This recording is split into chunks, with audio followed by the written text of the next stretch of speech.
All right, back in it. So, where you guys left off, you had just recently finally conquered the swamps of Berez, slaying Baba Lysaga, taking her heart to the Fane and feeding it to some ethereal, the ethereal spiders that haunted the Fane, and meeting with the Fane herself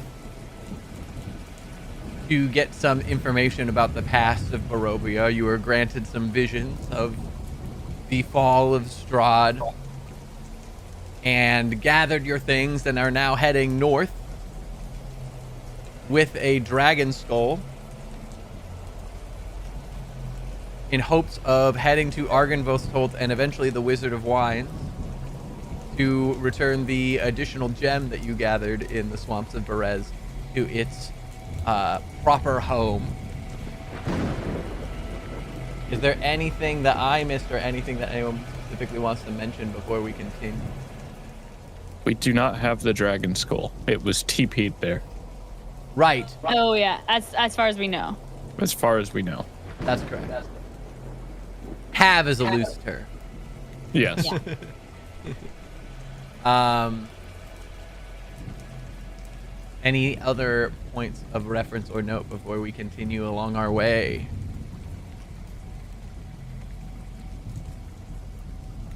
Nope. All right, so this is where you are.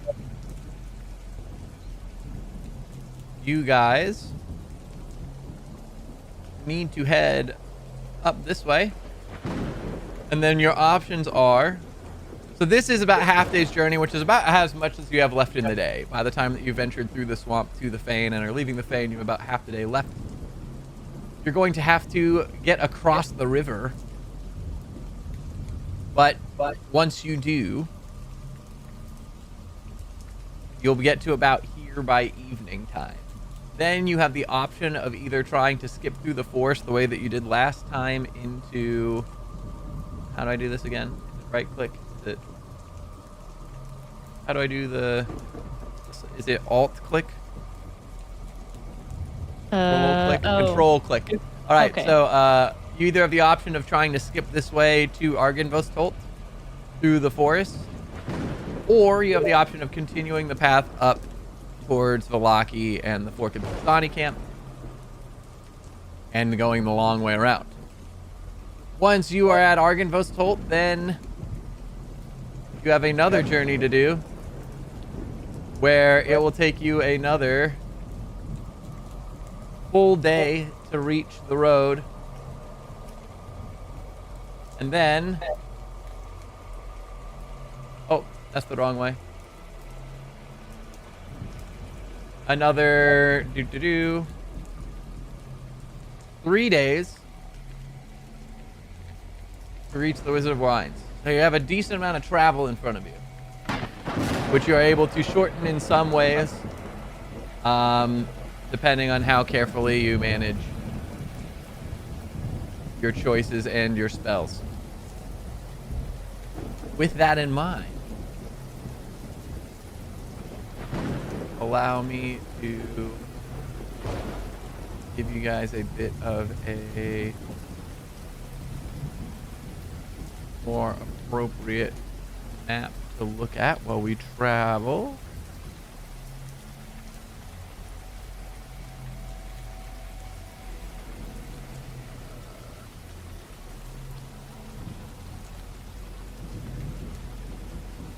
Is there anything that any of you guys would like to be doing while you're traveling? Of course, it is raining heavily.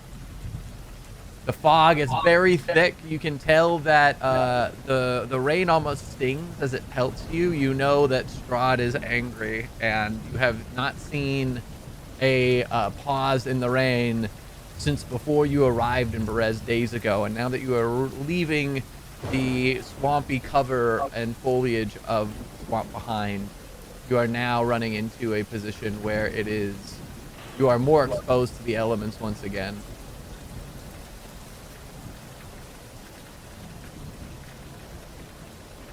Did we rest at all before? Oh, sorry. Did we rest at all before taking off? You rested before you went to the Fane, and you haven't had any major encounters other than the brief encounter with the spiders, which I don't think anyone particularly spent too many spell slots or anything. So you guys are pretty rested, all things considered. I'm tapped. Are you really? Yes, I am. What did you I'm do? trying to remember when I lost these spell slots. I think I cast Armor of Agathis many times because there were spiders coming at me. Oh, okay. Oh. Well, we could always do a short rest, or if you guys wanted to, you could do a long rest. You'll lose some time, but it is up to you. Nah, I've got enough to make us up to Argynvostholt. Wait. Oh, I was like, why am I dead? I think I do too. I'm the old mim? In what? Oh, you guys are. In what scene? Don't you remember? You got downed and nobody got you back up. You're just. Yeah, that sounds about right. Mim's that annoying, right? Why am I the old mim? Yeah, provided we don't get into any trouble, I'm good. That's probably just on this scene. I imagine it'll change once we switch scenes. Okay. Sasha. Okay. It's not. I didn't like log in wrong or something. No, it should be fine. There's a cat playing with a spring. Give me 1 second. Oh.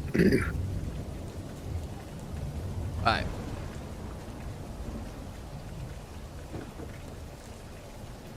So. So kind of Strahd to give us such lovely weather. I'll give us a little bit more appropriate. Oh, well, this is kind of what you're leaving. You guys can't see it. Let me fix that. Darkness. Darkness reigns from above. Ooh.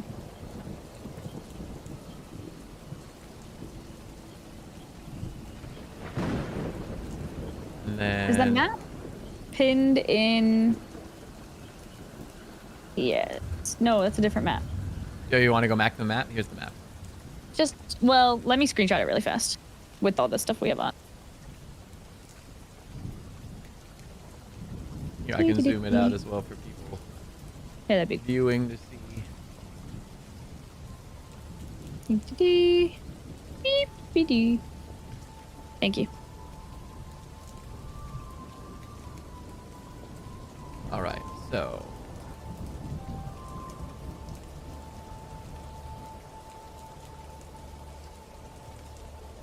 Trying to see if there's any general.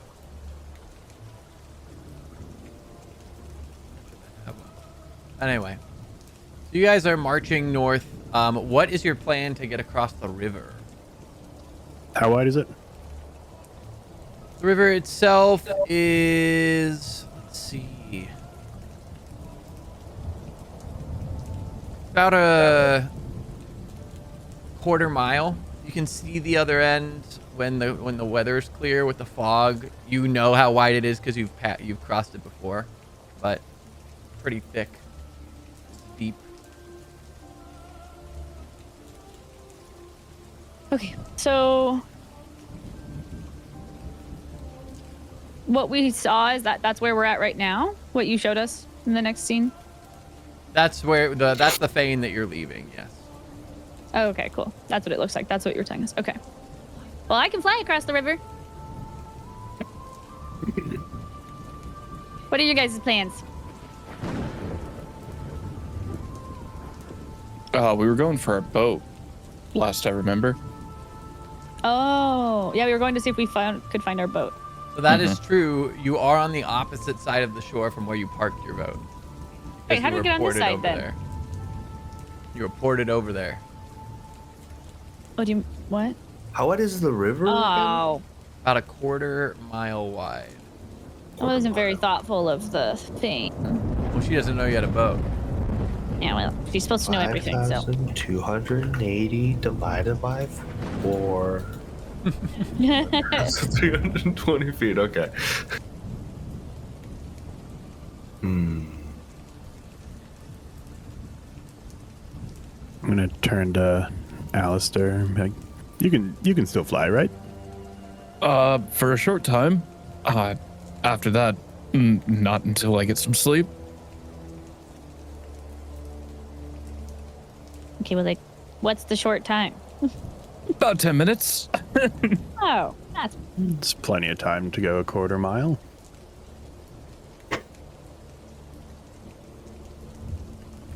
I'll cast fly at 5th level on myself, Kirik, and Alistair. All right. Oh my.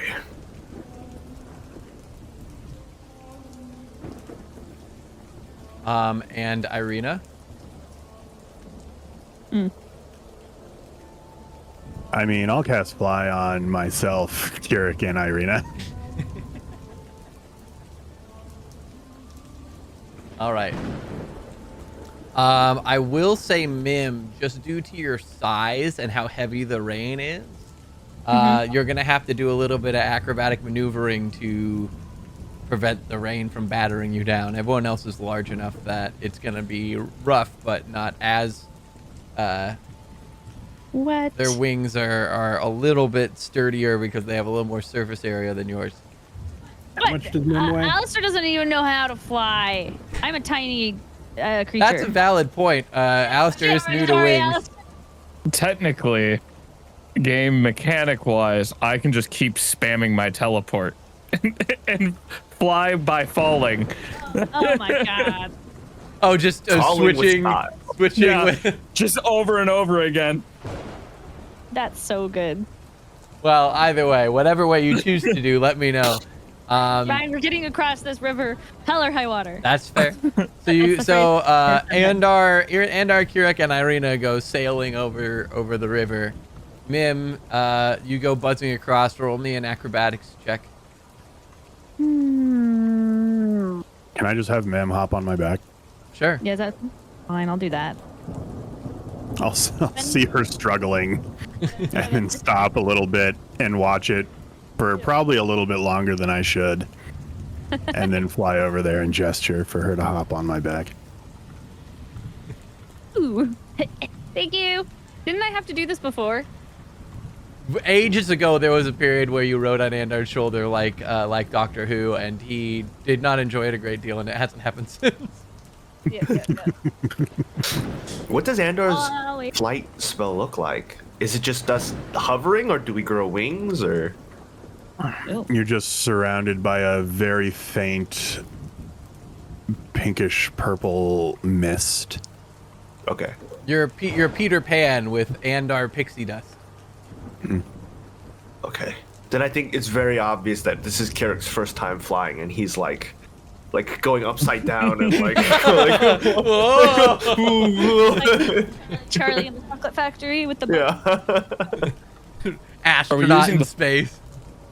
We're just using the flight to cross the river, right? Precisely. Okay. Then yeah, I will use Celestial Revelation and fly across. Cool. The skeletal, angelic wings fly out. But collectively, the five of you sail across the river. And why can't I move the token? There we are. Boop. You guys are across to the other side.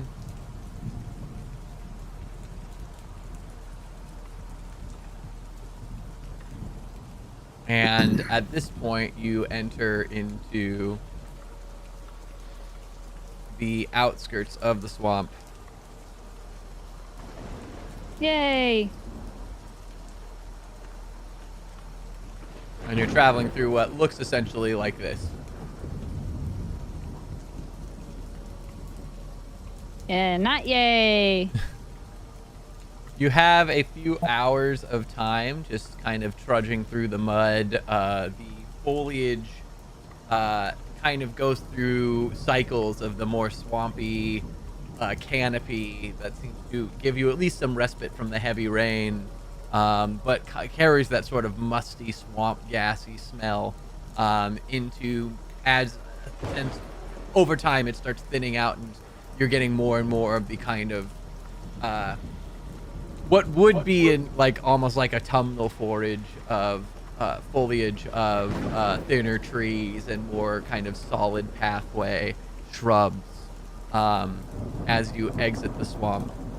Is there anything anyone wants to be doing as you guys are is there anything anyone would like to be doing as you guys are making your trek north?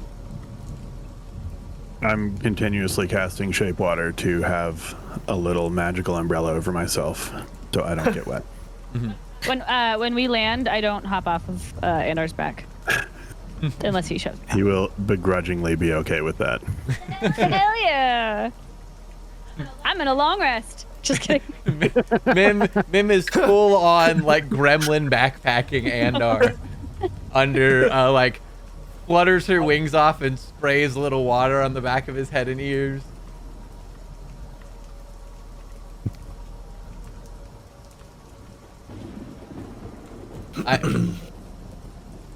Irina kind of like side-eyes Andar and looks at his dry state and grumbles something about magic. Continues walking. Do you not have an umbrella, Irina? I'll be honest, it's not normally something I carry around, no. Fair, neither do I. I just thought it would be something that you might have. I'll be honest, I'm not sure it's the most practical of items to carry on a regular basis. True, I suppose not. I think if you like knew you were gonna come on an adventure with us, and like you maybe could have packed some things, like, because we didn't know you were gonna come here. I'm just kidding. I'm just saying. I'm just kidding. I mean, I'm just kidding. As I recall, I don't remember ever planning to go anywhere with you until the moment you arrived. At which point I was less deciding to go with you and more told to. That's fair. But aren't you so glad you came with us now? Depends on the day. Oh, okay. That's fair. Does she have an oilskin cloak? Like Irina? She does not. So she's wearing a half plate from the waist up, breeches, and then underneath is what's essentially like a just a functional tunic underneath her half plate. Got it. Then I think Carrick, being in a big old cloak, will just be like, well, I mean, there's plenty of space if you'd like to share. She kind of pauses for a moment, and then she like raises an eyebrow for a second, and she and you're in full plate, right? Yeah. She kind of like sidles over, and then she raises her hand and goes, do you mind if do you like put off heat or anything?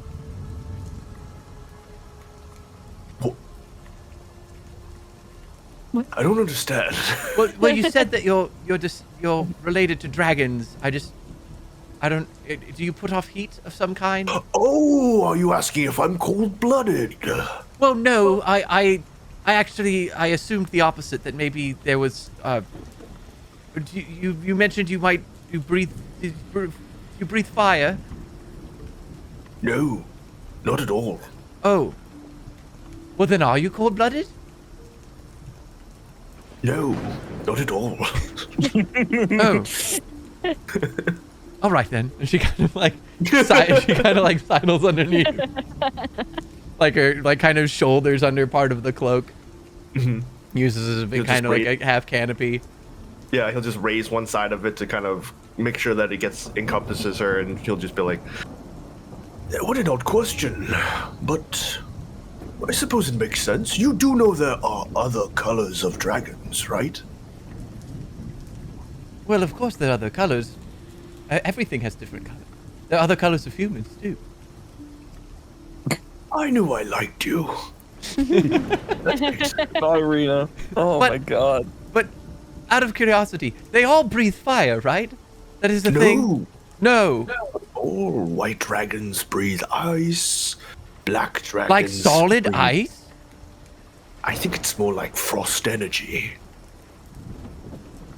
I hate magic. Yes, well. I feel like generally most people who don't have magic generally do. Are dragons magic, or isn't that a little bit more biology? You know, I'm no scientist. But I think Divinely or for something that large to not overheat itself and also be able to fly without wings the size of city blocks, I think there's some magic involved. Fair enough. The Well, that- lines between science and magic become quite blurred depending on the plane of existence you're in. Very wise. And granted, I'm still fairly new to the world of magic, but aren't there creatures that are magical in origin, or in a, if not in origin, at least in nature, I guess? I've always assumed that dragons would fall into that category. As I said, I am no arcanist either, but I think I feel like I've heard some tales of creatures that are not originated from our plane. And I would say we should run the opposite direction if that is the case. So, if not all dragons breathe fire, how many types of breath should I be worried about? Well, there's red dragons with fire, white dragons with ice, black dragons with acid, green dragons with poison. Those are different. Yes, and there are metallic dragons, the good ones. why do the metallic dragons breathe? The same things, but the different colors. It's very strange. So, is a good rule of thumb when I meet a dragon generally not to engage? Yes. If Understood. giant angry thing is coming at you, probably run the other direction. She kind of pauses for a moment and she looks and raises an eyebrow. Like a giant tiger, might you say? Yeah, fuck that guy. I don't recall us running the other direction that time. You know, Didn't we lessons almost are kill learned. that tiger? Mm, I don't think you guys have ever fought the tiger. There's the tiger. The tiger rampaged in during the uprising in Vallaki. yeah, I think it was running at someone. And Yeah, we almost killed it. I shot it. I absolutely shot it. yeah, but you shot it. And What it ran the haven't other you way. shot? Yeah. Fair question. Actually, yeah, you shot Anything me. in the past like week. Yeah, now I just stab things No. instead. Wait, that's Get not together, true. Mom. Oh, that's true. I shot Arrow Mim. towards the- yeah. What was that? Yeah, because we were. Who hasn't shot Mim? Thank you, Carrick. Please don't.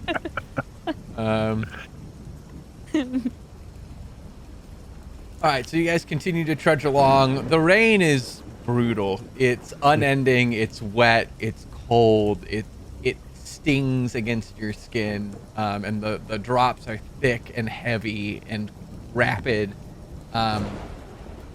Those of you who aren't under some kind of cover, I guess at this point just Alistair. Yeah, Well, every hour or like when somebody is completely drenched, I'll cast prestidigitation to clear them. That way they don't get ill. cool. That does help. Admittedly, Yeah, you're still. it lasts a minute or so before they are drenched again. And the pressure upon your head is almost headache-inducing. The amount of water that is continually pelting. But after a few hours, you guys are able to make it up to the point that you are reaching the very edges of the swamp. And you recall that at this point, if you were to head more west, you'd make it to Argynvost. It is towards the end of the day. It is starting to get more dark. You have the option of trying to push that last little bit, or whether you would like to camp before heading to Argynvostholt the following day. I don't know where we would camp in this muddy ground. Unless we find a cave somewhere. I mean, I feel perfectly fine. Like, looking at my dryness. It's just admiring the rain. Yeah, it's a glorious evening. Makes me sick. Just in case we do run into a little bit of trouble at Argynvostholt, it might be worth at least a short respite. That's fair. We also could potentially, when we get a little closer and the ground's less swampy, we could longer. Potentially. So what's the call? Nose A goes. person who can make a giant force field. What's the call? Oh, I'm sorry, I was reading. What was the question? Do you want to rest here, or do you want to rest in Argynvostholt?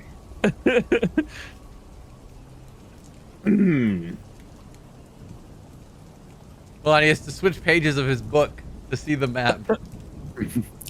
No, I think we can probably rest there, and if we come across something unfortunate, we can back up. By the way, got it. Heard. So we're gonna go sneaky.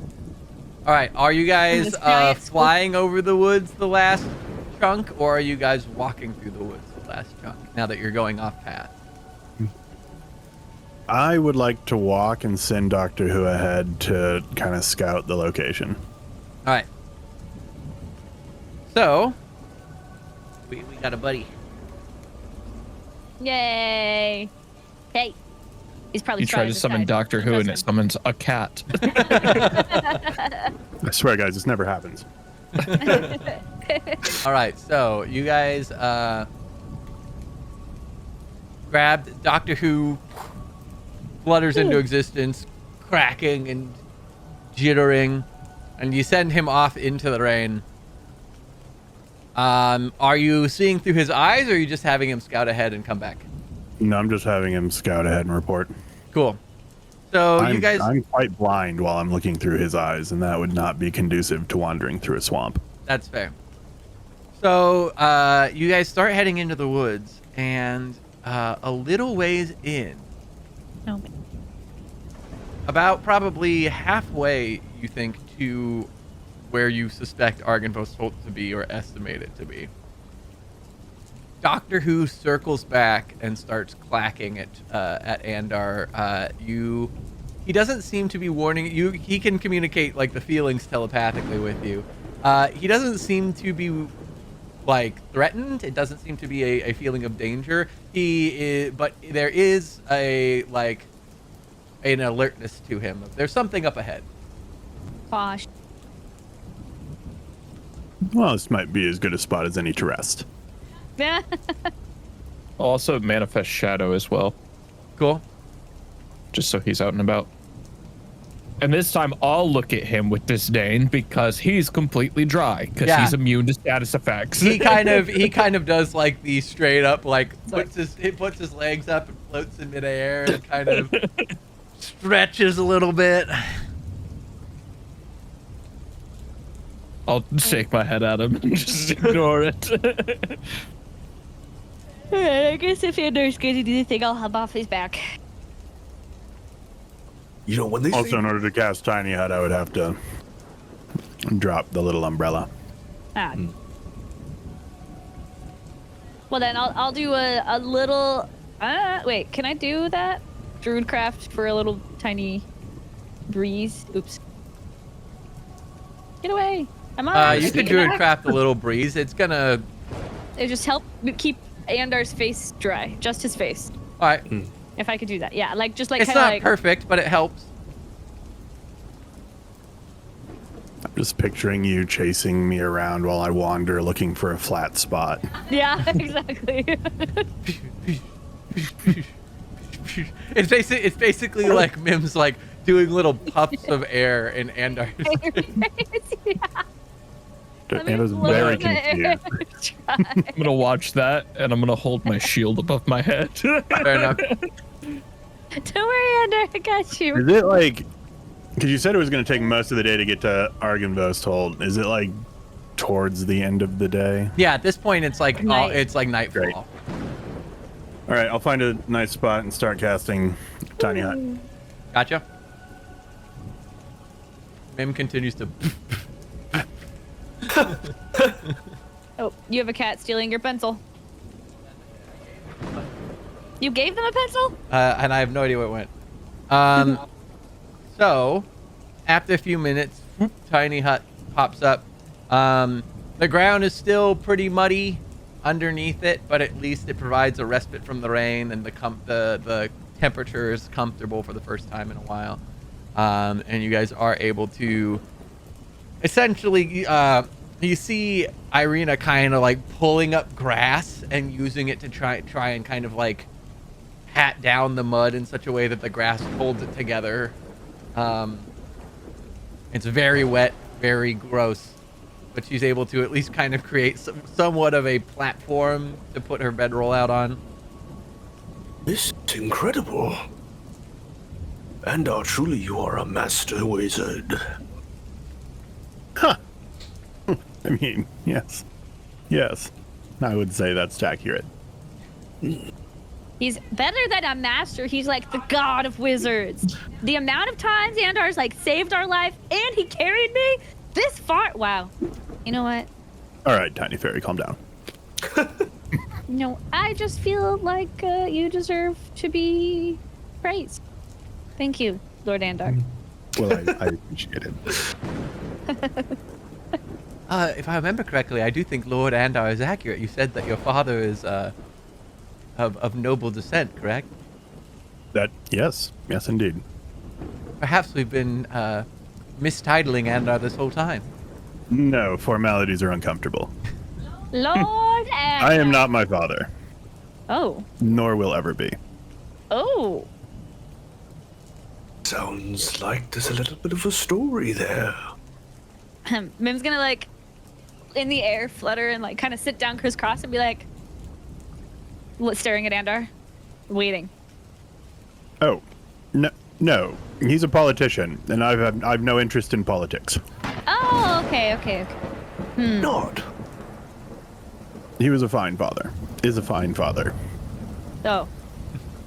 Can I roll an insight check on that? Yeah, go ahead.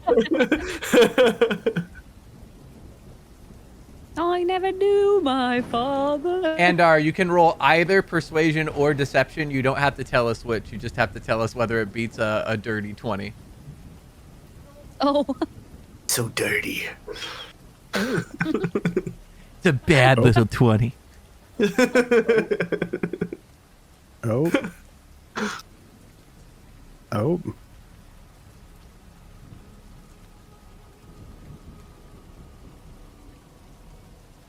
Oh, I can change the mode there. Okay. Yeah, you can make it a private roll.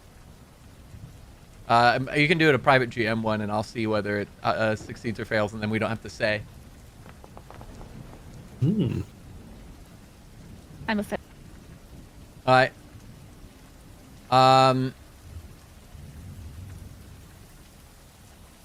Kirik. Mm-hmm. You haven't known Andar long, Oh. and you seem you've seen his sense of humor, but there is a slight feeling of that he might be deflecting here. You don't say.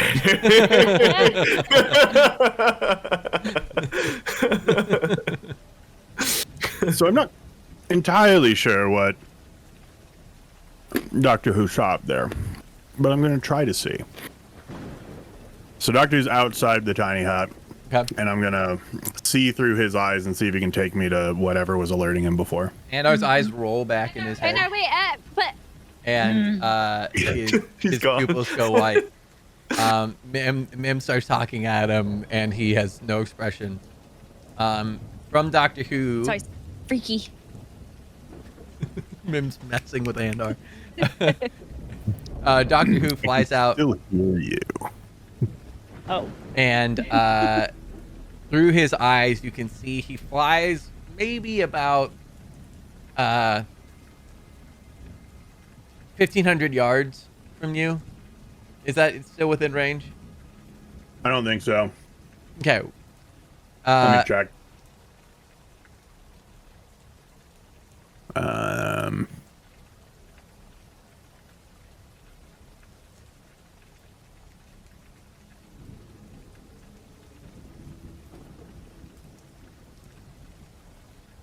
No, it's only up to 100 feet. Oh wow, it's real close then. All right, so he flies out a little ways, and just a little ways through the forest, you see that there are two what appear to be village folk, just straight up like farmers, with shovels, and they have multiple holes dug, and a sack that they are looking through and pilfering things into a sack. They're wrapping up actually, and you see like they are sealing up the sack and taking the shovels and heading west. I'll relay all of that to everyone. So I don't know if we want to pursue that and see what they were doing, or just leave them be.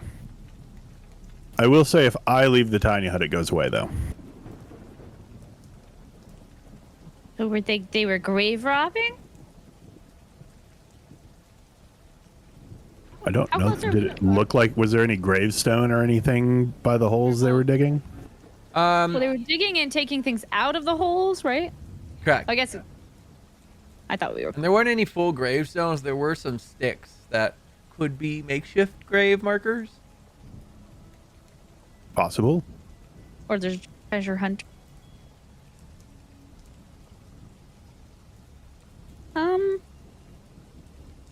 I feel like I look at Alistair and say, "You look kind of tired." A little bit. Yeah. I feel fine.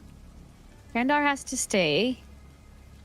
Well, I can go. I'll just have to dismiss the hut. I could technically probably catch up with them, but do we just ask what they were doing?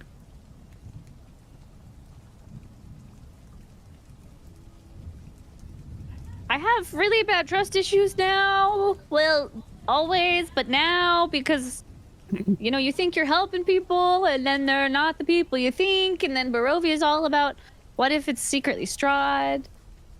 You know? How far away were they? Well, you only have a range of 100 feet, so about 100 feet.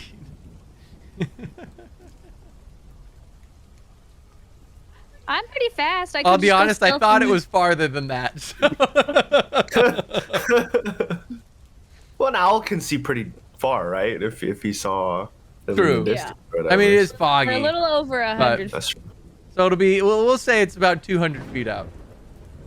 You know what? I'll be right back. I'm going to disguise self as Rictavio. Okay. And You're not gonna go alone. well, I don't look like myself. Yeah, but you even as you're not gonna. I will be behind you. I won't know I'll where I am, take, but I'll. okay, that's fair. And with Acorn in hand, I will start booking at them and use my shadow swap to catch up. Smart. All right, cool. I'm going to send Doctor Who after him so I can kind of keep an eye on it. Cool. And then Mim, are you following or no? I will follow even. But I'm gonna dash. I don't know how much I can do a second or whatever. Yeah, how much you can keep up with him? catch up. You're fucking fast. Okay. All right. All right. So, Alistair, you're able to get the furthest first. Dr. Hugh and Mim close behind. Mim stealth. And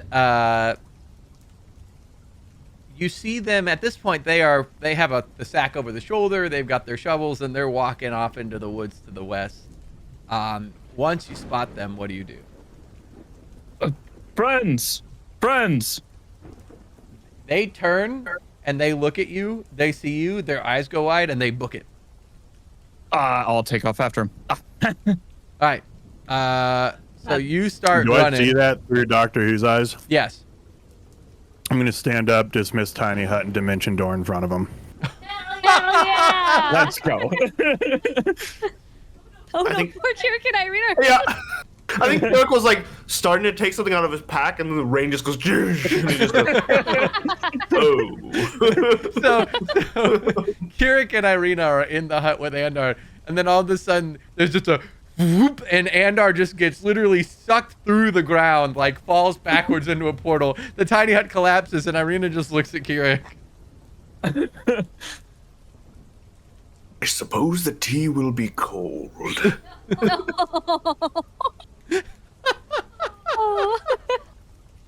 Irina goes and like grabs her sword. Andar, you whoop into existence right in front of them. They almost barrel into you, and one of them stops and trips in the mud and face plants and drops the bag, and the bag goes scattering. And you see that it's filled with like these little bits and baubles, like rings and like a rusty necklace.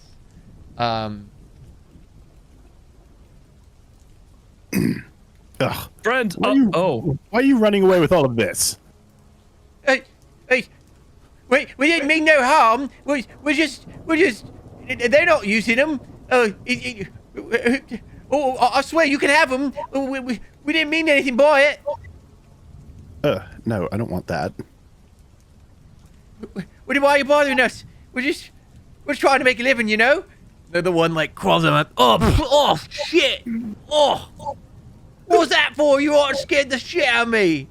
I was just curious is all. Did you fucking ask? What, you ran? Well, yeah. You know, well, can you blame us? Yeah. We dug the holes all day. We got blisters on our hands. You know, we don't know him. He could try and steal our stuff. I was just gonna ask you to help me with my stuck carriage, and I'll put all of the stuff back in the bag and hand it over to the kid. Oh. Well, sorry, mate. We thought that maybe you were coming after our haul, you know? Oh, no, not that big of a deal, and I'll give him the bag. I'm not, since I'm like hiding in the trees, I don't know what I can do, but could I do an insight check on them to see if they're like actually friendly? Okay. My insight's not good. I just realized. Okay, so all right. They seem panicked. They're uncomfortable. A dude just stepped out of a portal in front of them, and they were being chased by a stranger in the woods at night in Barovia. Yep. Lovely. All right, well, Also carry pretty- on. I'm just going to Yeah. start walking back to wherever we were making camp. Oh, I come out and I say, "Well, wait, are you guys okay?" And then I Holy shit! It's a talking bug! You know, I Can suddenly I have a... gently kind of slap that one, Oh, God. like non-lethal, like a little like don't. Mim, How dare you? Min comes up and like slaps him. Oh shit! It's fast. Yeah, I am. I'm not a bug. I'm a fairy. It's a flying gonna- child. Laugh Oh my god, I hysterically, am not a child. and then drop a few gold pieces and say, "Oh, I think you dropped those," and walk away. Holy shit, he's fucking rich. I'm going to offer my help for you guys, but you just come out swinging with your rude insults and stuff. Okay, can you blame us? We've never seen something 2 feet tall that talks and flies before. Okay, that's fair. I forget sometimes people Also, in you're Barovia fucking are pink. uncultured. Okay, yes I am. You're not pink. All right, the sky is Well, I'm a little pink. gray. Okay, Huh? I'm a little pink. It's in my undertone. See, then we're just the same. Okay, we're not that different, you and I. Well, you're a lot pinker than I am. Yes, I am. So what about it? You tell me. I don't know. You got wings. I don't got wings. You're 2 feet tall. Is that normal? Where are you guys coming from? They kind of look at each other. Why you want to know? Because we have friends that I want to see. If you know them, I want to check in on them and see how they're doing. Where are you from so I can check in on them, please? I didn't mean to hit you. I We're just from get angry Voloki. sometimes. Okay, that's good to know. Exactly. How long have you guys been traveling? Well, it's been about 3 days.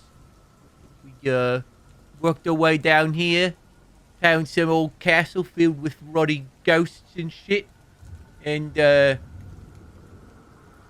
we've been gathering supplies. He jingles the bag. Try and make a living. Avoid the wrath of the walkers. How are things in good old Voloki? Good over lucky. When's the last time you visited? It's been quite some time. Yeah, I travel with the circus, you see. I have a tiger. Oh, yeah, I remember you. You were there a couple weeks back, yeah? Yeah, we shared a drink, I think. Oh, he might have. I don't remember a lot when I do my drinking, but that's possible. Yeah, no, a lot's happened last couple weeks. Political uprising, the Baron's dead, the priest's dead. Side-eye him. The lady walked her and a bunch of cultists took over the town, and now there's like this kind of, this air of, oppression. This kind of, this martial rule type vibe going on. There's a little bit of a religious sect shit going on. Now we're all Strahd all the time. Wasn't there a, there was a toy shop in Voloki, if I'm not mistaken, correct? Oh, you know, Man with the monkey? Blinsky's Yeah, the how's he best. I doing? love him. Well, that's what I checked. It's been pretty quiet around his part of town. I've been over there myself. He makes a little bit of macabre trinkets, not exactly my taste. Very true. Yeah, fair. But as far as I'm aware, I think he's still around his shop. I haven't talked to him in a couple of days. We've been gone, of course. But, poor man's been struggling in business lately. But as far as I'm aware, he's in good health. Well, that's good to know. Really good. Are the Mardikovs at Voloki? Danica and Erwin, yes. Yeah. And their kiddos. And the Blue Water Inn? Blue Water Inn, yeah. How's the Blue Water Inn doing? Been a little, at least when we left, it's been a little quiet. I'm not sure that the walkers are particularly, the sons aside, of course, we're big fans of the place. I'm not sure that the powers that be are very fond of the locale, if you get my drift. I think that they've seen a little less business. And to be fair, not a lot of people feel like a rowdy good drink nowadays. More people staying in, locking and barricading doors. Oppression will do that. Yeah, so not as much reason to go have a right pint at the pub. But I know that the Wachter boys are there all the time still, so at least they're getting some business. That's good. Good to hear. Well, friends, I'll let you get back to it. Stay safe out there. And here, why don't one of you take this? And I'm gonna give them the fucking chain shirt that's been in my inventory since the start. Because it's heavy as shit. Really? This is fine craftsmanship. We can make a pretty penny off of this. Are you sure? We didn't even help you out with your car. It's fine. It also might protect you. It can be scary out here sometimes. The one that tripped and fell tries to put it on, and he's a little too portly, and it doesn't quite fit. And the other one like yanks, "Get over that! I'm gonna wear it." And he like slips it on, and he's like a little too skinny, and it kind of jangles. Yeah. I think it looks mighty right fine on me. What you mean? You got gaps to fill. They're gonna try and stab you, and you're gonna get stabbed by the edge of the chain as it moves into your body. That's not how chainmail works, you fucking twat. Well, you gents have a good one. Well, your cart is okay? Are you sure you don't want some help? Yeah, well, you see, these guys were sleeping, and I needed some help while they were taking the doze off. But now they're awake and around. Should be good to go. Oh, man. All right. Well, nice to meet you. Nice to meet you as well. To re-meet you. Right, of course. Sorry. Yeah, can you remind us your names again? Yeah, of course. My name's Prim, and his name's Trot. All right, yeah, thank you. Nice to meet you guys. Stay safe. It's a little scary out here. Surprised you're out at night and not dead. Well, like I said, we were going to take shelter in that big old castle, but it makes some creepy noises and shit. So we kind of came out here and we found these. And he kind of points at all the holes. And like I said, go make a living. Jangle, jangle, jangle. Aye, that's true. Sorry, one last thing. Where are you gonna go sell those? Well, we could always go back to Valoki, but you know, don't really want to deal with questioning from the cultists. So we've been debating Kresk. Well, we've never been to Kresk, of course, but I've heard that they're fairly insular, and so they don't let other people come and go. And so we're hoping that if we come with some goodies that they'll let us in, and then we never have to go back to Valoki. What about the Vistani camp? Yes. Yeah.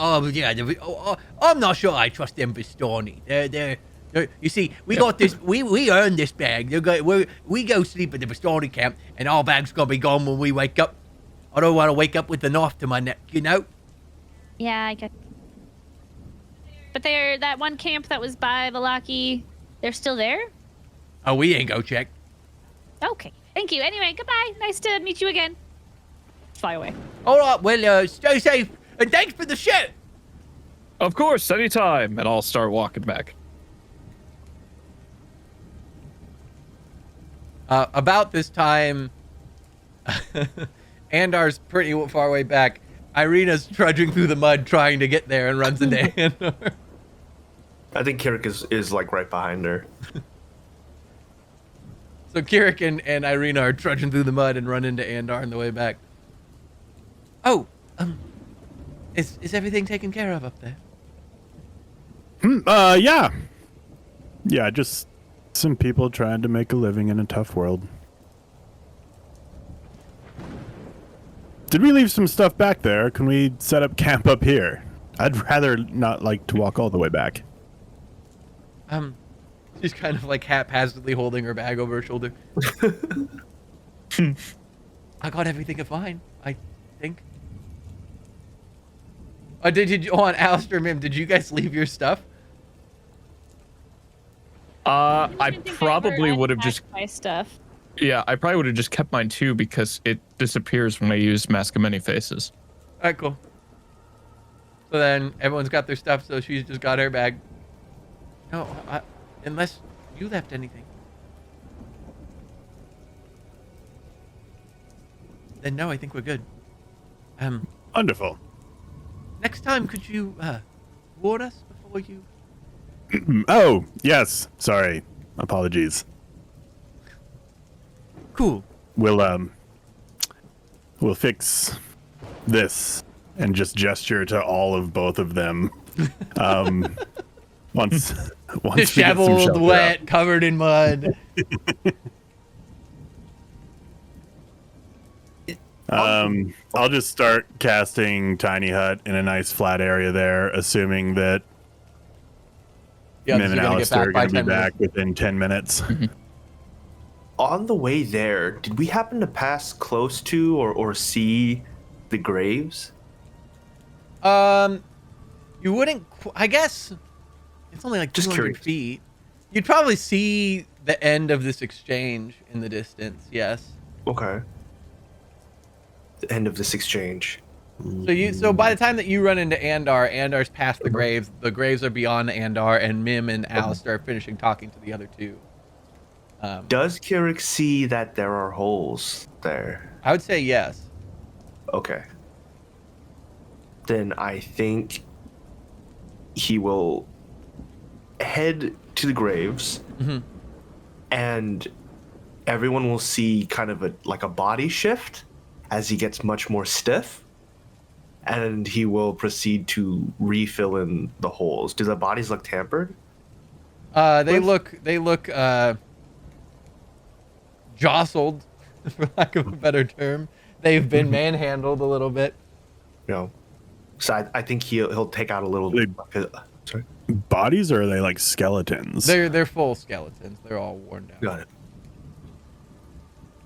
But like, whereas they probably were sitting pretty stock, they're like, some of them are rolled slightly sideways, or like one of their hips got disjointed, like an arm's flung up in the air.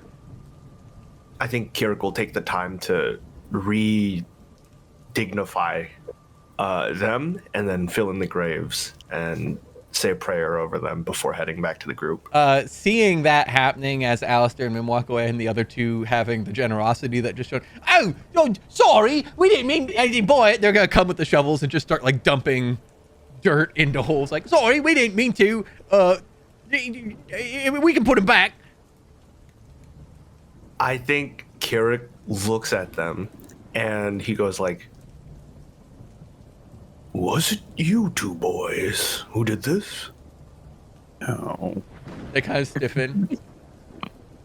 Oh yeah, we would explain to your friend that we just trying to make a living, you know. Right. Life is very difficult indeed. I understand. You're not exactly in the best of positions. Yeah, no. I'm very unfortunate. Our positions. Yeah, I sympathize. But you know, they say it says a lot about a society how they treat their dead. You wouldn't want any of your loved ones to be treated roughly, would you? No. Indeed. Well, I believe everyone should be given a chance. So I'm going to give you a chance. Never disturb the dead again. Let them lie in peace.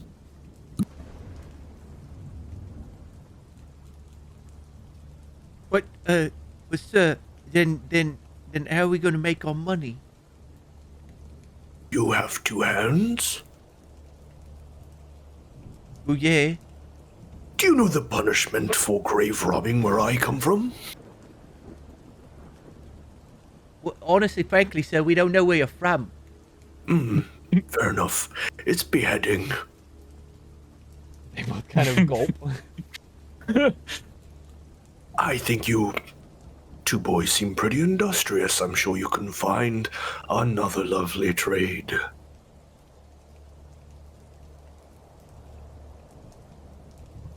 So, do we have to give this back then? I'm going to pretend I don't see you. Right then. Nice to meet you, sir. Have a good rest of your night. And they kind of like back up. Gents, hopefully this can get you into Kresk. I'm going to throw them a sack with 307 gold in it. Oh goddamn! What are you doing? It's hard. It's hard. Okay. You know how many people that we've ran into that just fucking die on the road? I want to give them the best chance they have. That's fair. That's Also, we have quite a bit of money. I have 1,000 more gold. Okay, I didn't realize we had money. I mean, when we were. Yeah, I'm flush. There's just no shops. So this is pointless gold anyway. I just remember how expensive things were when we did buy things. Fine. Min's just addicted to things. Items. All right. They take it now. Holy shit, we're gonna live like kings. Oh my god, these are, you hear him start saying, we gotta start great. No, we never should do this ever again. Correct. That's the right answer. Awfully loud right now. Yeah, have a great rest of your night. And they like dash off into the woods.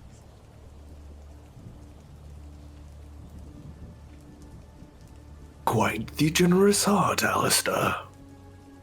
We've just seen a lot of bad happen, and they're both idiots. Hopefully they survive. Yes, hopefully indeed. It would be a shame to kill them the next time we meet. Yes, it would.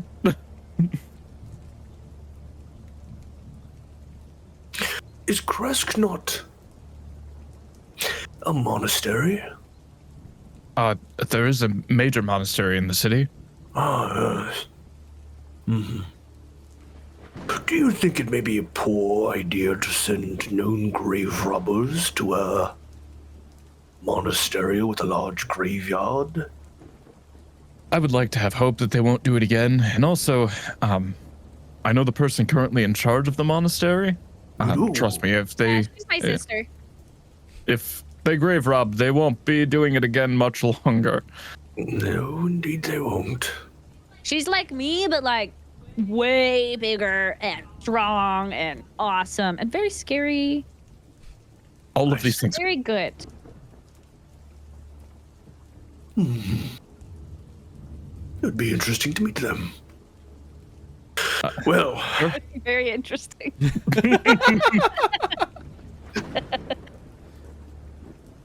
well, I suppose it is good for the spirit to be generous every once in a while. I commend you, Alistair. It's nothing really. So far, money here's been kind of a pointless endeavor anyway. So why not share? Fair enough. Fair enough.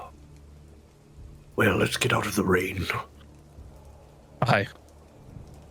I'm gonna Go do back to Tiny Hut. flowers in the at the graves.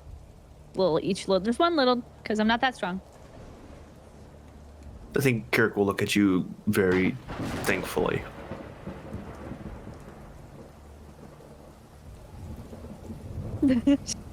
All right. Tiny hut goes up. Once again, everyone's kind of patting stuff down to get their bedrolls out.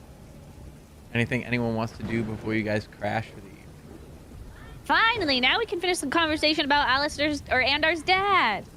I imagine Alistair and I would both use prestidigitation to dry off anyone who's particularly wet. Fair. Everyone is dry. Everyone is comfortable. Ooh.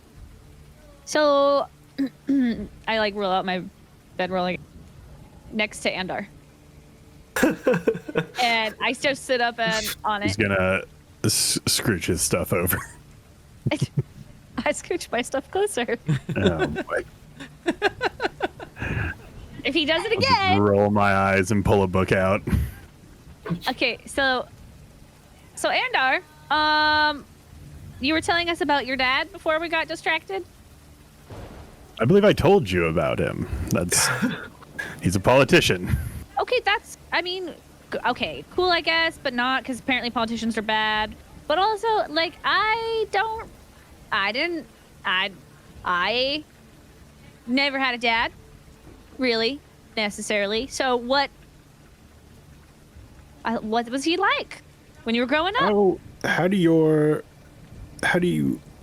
How do your species come into existence? Okay, if not I didn't from a know father? my actual dad. I don't know. I don't want to.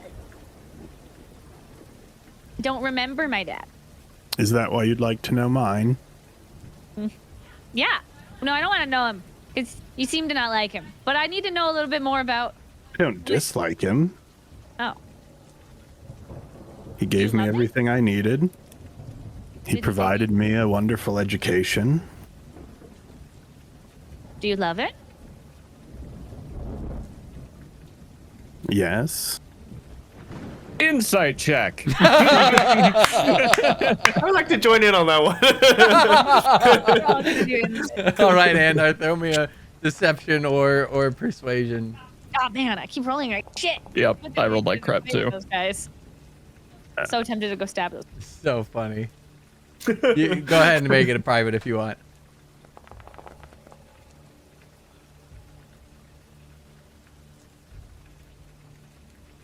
All right. The three of you. He seems tense and uncomfortable. He doesn't seem to be dishonest. He does seem to mean what he says, but he definitely doesn't seem comfortable with the topic. So what did you love about him? He's my father. You're supposed to love your parents. I didn't realize. Felt like I knew a lot of people that didn't love their parents. It sounds like you know a Jarek, lot you of like your ungrateful dad? people. Oh. I mean, hey, there are a lot of bad parents in the world that will give people what they need, but that doesn't mean that they're loving and caring and kind. Maybe they're cruel. They just do. They are parents that are like, I gave you a roof over your head, and this is how you repay me by not doing the dishes that are stacked, Cinderella and all that stuff. You can be The grateful. house but you don't have staff to did the love them. dishes. You know what? Okay. Was Lord Lightwood also a practitioner of the arcane? No. He didn't actually care for it much, but understood its importance. Fair. Our ardents were quite proficient. Out of curiosity, if your father wasn't very fond of the arcane, how is it that you came to study then? Through the ardents and my tutors. They saw the importance of it. My father understood the usefulness. Though he didn't care for it. I think he had some bad experiences, but he didn't touch or talk about it much. And it was not my place to ask.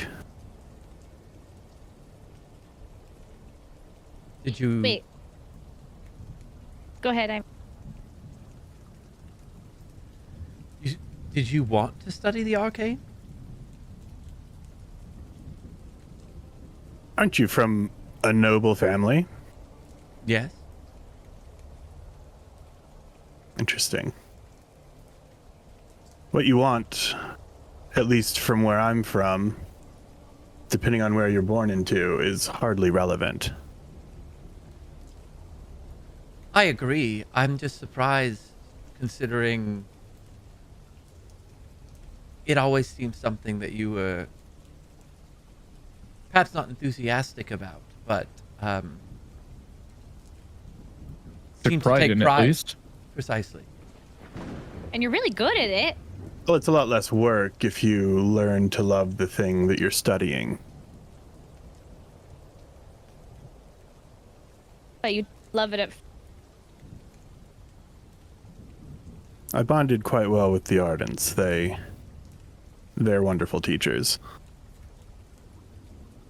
I was very lucky to have them. You talk more fondly about them than I feel like about your dad. Well, I didn't interact with my father much. Oh, okay. He's very busy. If you don't mind me asking, what about Lady Lightwood, your mother? She was a scholar. She spent most of her time at the university. Fond memories of her, at least. Quite, yes. It's good to hear.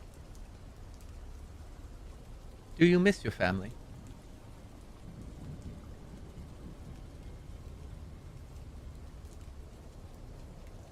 I suppose so. And you missed the Ardens? Well, I think they've taught me all they can at this point. The rest of my studies are up to me. I picked up quite a few interesting things here through the books and the scrolls, so I might just continue traveling around if and when we ever get out of here and learning from other people. Is that your goal? Is it my what? Your goal. Oh, my Is that goal. why you're here? Traveling. Oh, I'm here against my will. Will. Extended, but... We just appeared here one day. I see. I'm not actually quite sure how. Well, when you leave, what would you like to do? You said travel? Yeah, that sounds pretty appealing.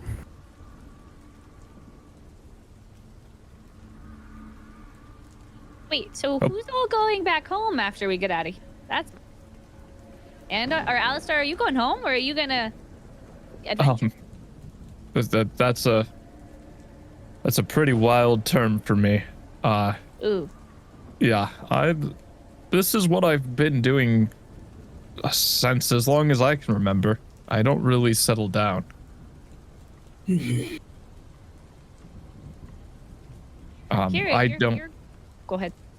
I don't exactly have family, and the one that I even kind of remember is here currently somewhere. Do we know all this? Ready? This is...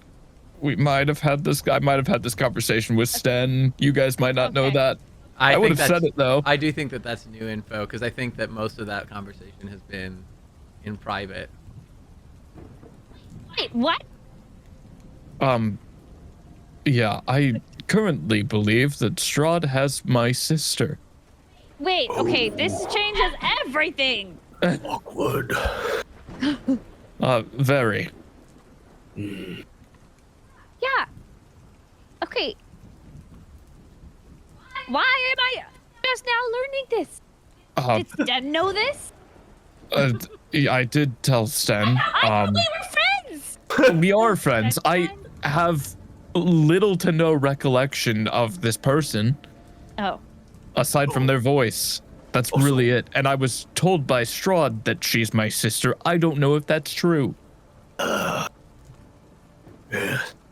It didn't seem prevalent, to be completely honest with you, because in order to love someone, you probably need a memory of them. And my memory of that event is hazy at best. Well, there are many memories. Memories of the mind and memories of the soul. This is true. Yeah, it feels like a dream, honestly, and any memories before that event I no longer have. Through whether it be a means of magic, I don't really know, but How mysterious. A fallen angel type with an amnesia. you know, you are the second person to say that about me. Well, how long have you all known each other, if you don't mind me asking? It's been Feels You know, I like, believe- forever. 2.5 weeks for me. Oh, that's what, 3 weeks for us Maybe about, 3 probably? weeks, maybe 3. Somewhere in the ballpark Been of a about month total for the campaign, I think. The omnipotent voice that leads our campaign had told me yesterday it was 3 weeks. It's somewhere in the ballpark of 3 weeks to a month. It might be longer than that. I've lost track. That's a very short time. And a lot has happened. Yeah, Yes. when you almost die together a bunch of times, it's like you've known each other for 4 years or so, 3 years, a couple years. Trauma bonding. Yeah. Aye. So give it one more day, and you'll be just our bestest friend. See how that goes. But okay, so possibly adding to our list of things, Alice's sister. Alice sister? I said Alistair's sister. Oh, Possible sister. it could be. We could be bamboozled, but this could be important. I would tell you that he said her name was Diana ? Is what I have. And did you have memories of her before you came to Barovia? Just a female voice. That's it.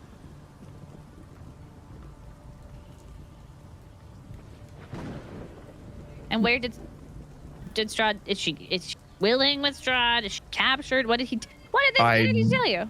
I don't know, just that he located her. That was all I was told. In typical Strahd fashion. So she might not be in. Which is what I would hope. That's what I would hope as well. I don't know her well, but, you know, wouldn't wish our situation upon anybody. So, all right. Kirik, Yes? it's your turn. Your parents, your dad, your mom. You miss him?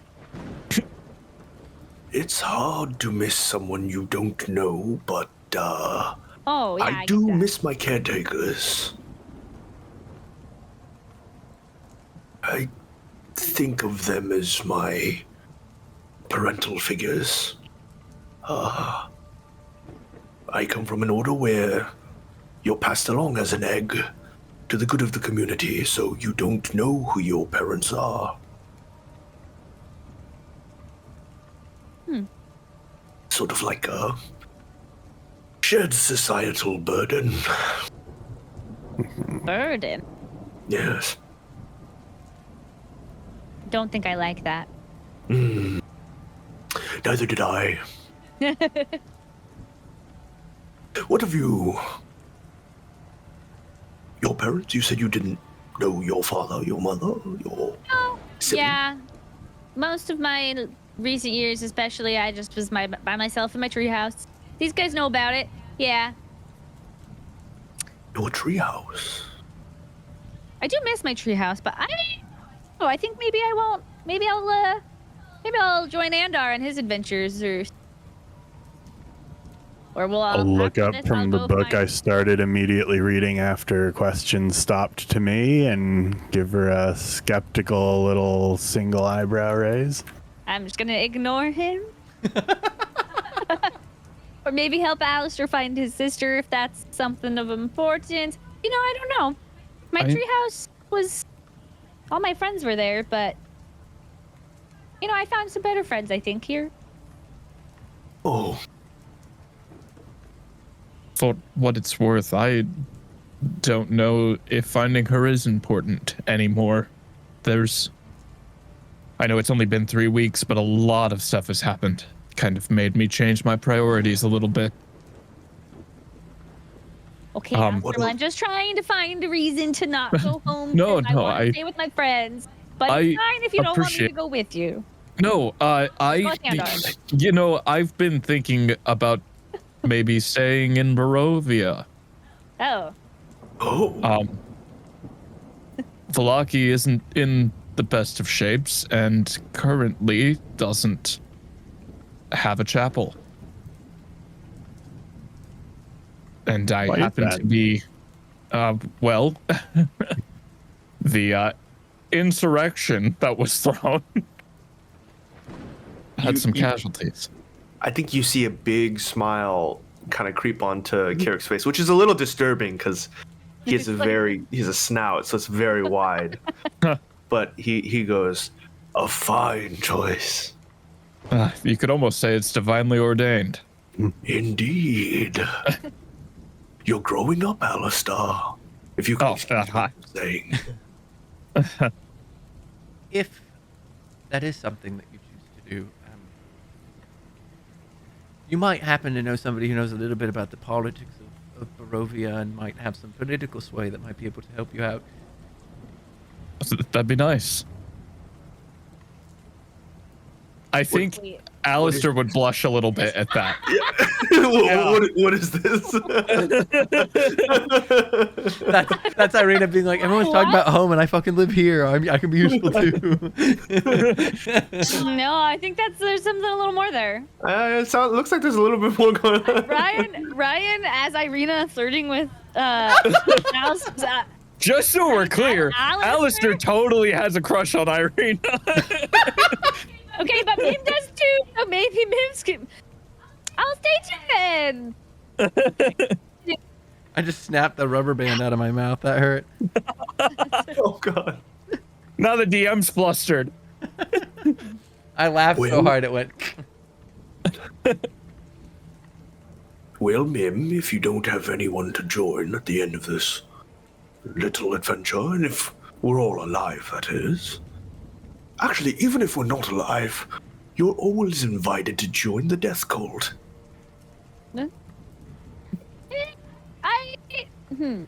Irina's eyes get really big at that. The name of Death Cult is appealing, but you don't want people to die, right? Or you don't want people to be, because I feel like I've killed too many people in a really bad way to be able to be joined. Well, that's the benefit of,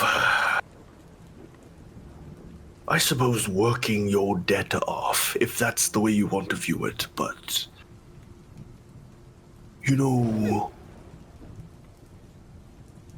my order, we worship the Mistress of Death, and it's little well known that another one of her titles is the Queen of Memories. She's a collector of sorts. That's what I mean by the memory of the soul. She cherishes those memories, carries them off to be recorded in her sanctum.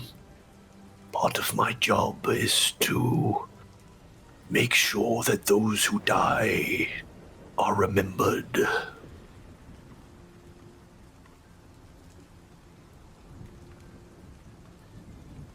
Pretty appealing. Pretty cool. Tough job. Yes, well,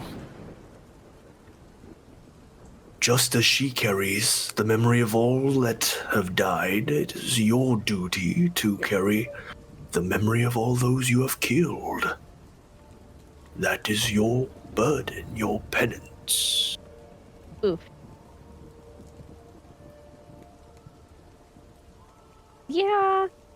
That's I'll definitely glance up and just say, that's a lot of memories. Hey, Come back to my book. that's definitely something I've been trying to learn lately. So, yeah. That sounds yep. I would like to say, do I have to remember the memories of evil people too? Especially those ones.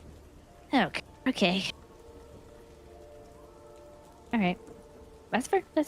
A life is worth a lot. So. So are their memories. I can hold this burden. May they serve you well.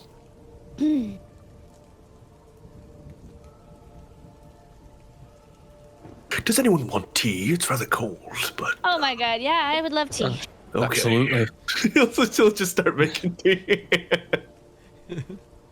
All right. Any other goings on that anyone would like to do before you guys have a long rest for the evening?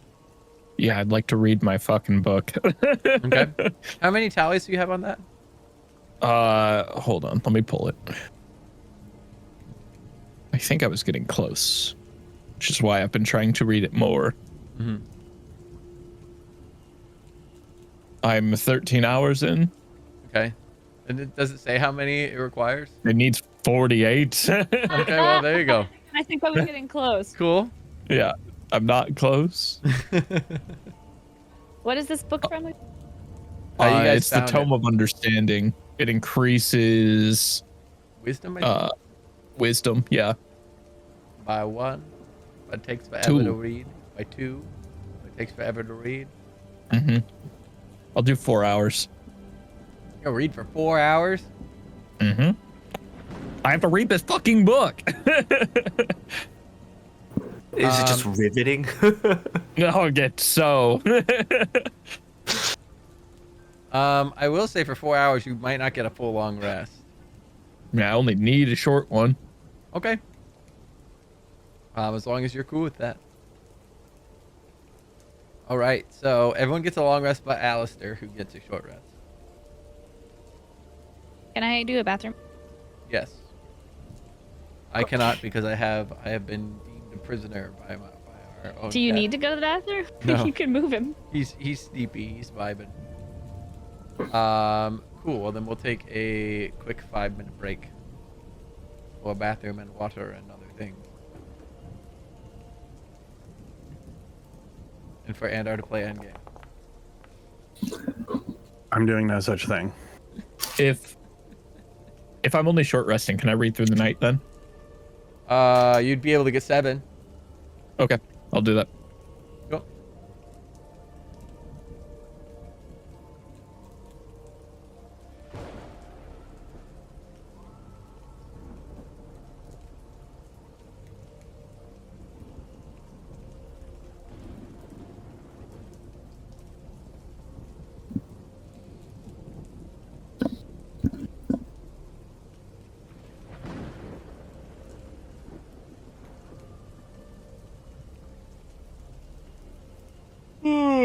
Ow! Motherfucker.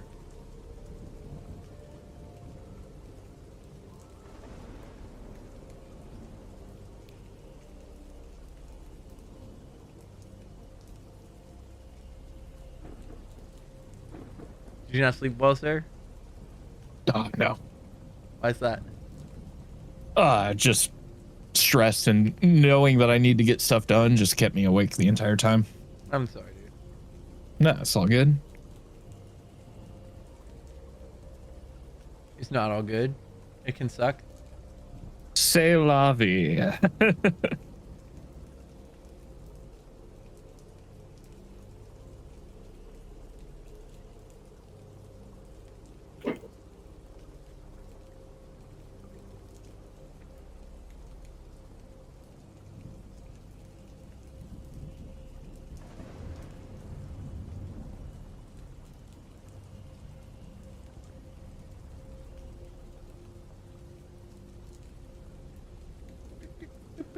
Beep, boop, boo.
I didn't realize I was muted. I'm sorry.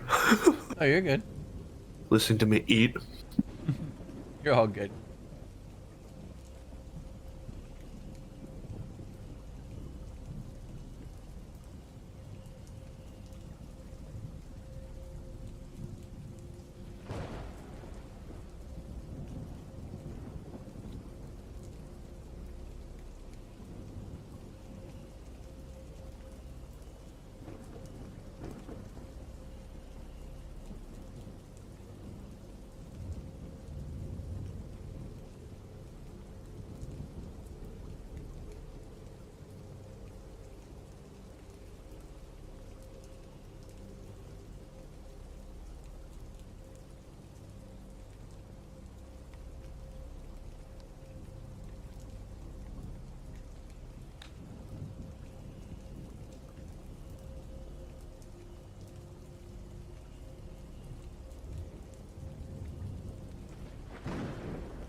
Can I have a Celsius?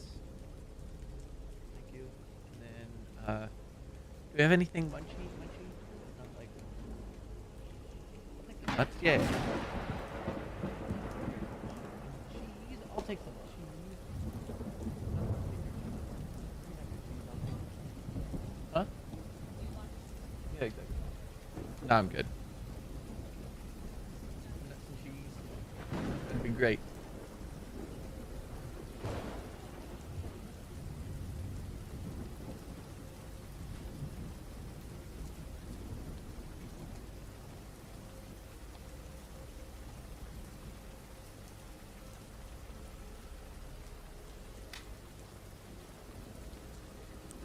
This is gonna be the most ASMR episode we've ever had with all this rain sounds.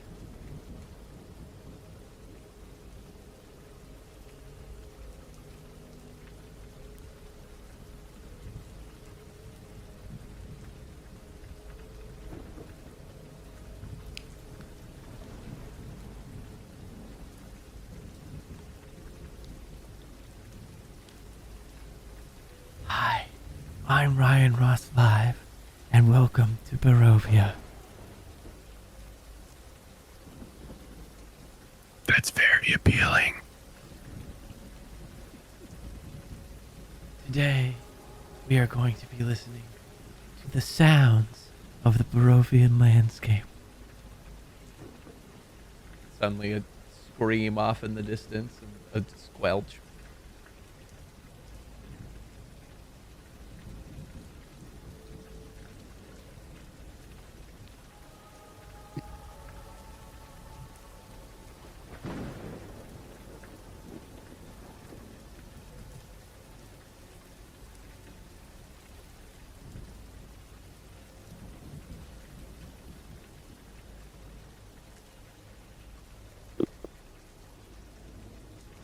Just turned 21, but I still walk around with fake ID.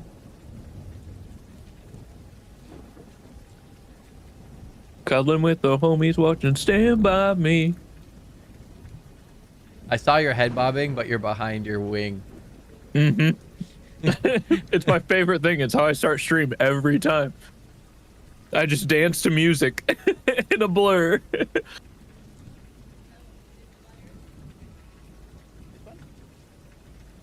I'm not worried. I'm not afraid.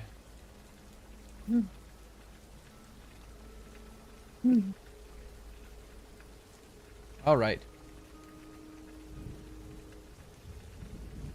Everybody back ready? Got a little thing to munch on. Use the restroom, got some water. Alright.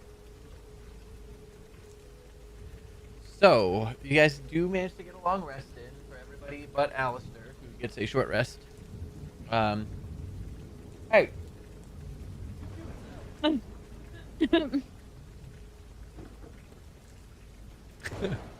Sorry. Nick's no. He's going after the baby bell wax. Stop it. Yeah. Yeah, so that. He'll be fine.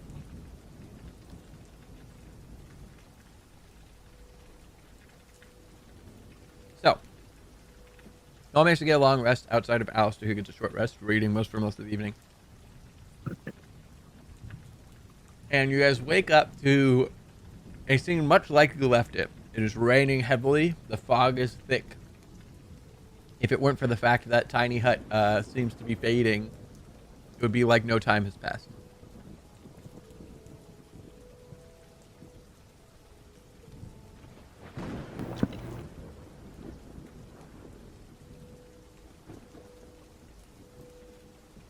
Is there anything anyone would like to do this morning before you guys head off?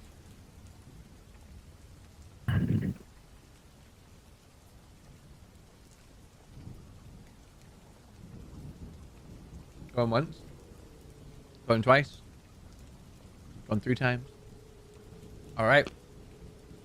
You pack up your belongings, you drop Tiny Hut, and you have a short hike through the forest.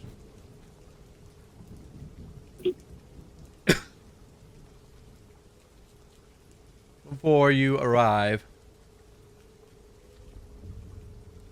at the foot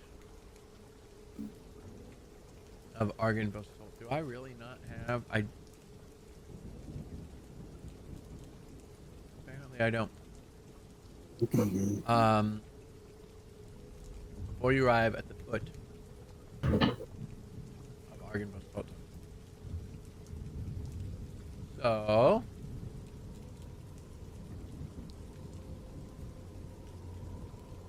give me half a second to add Keurig.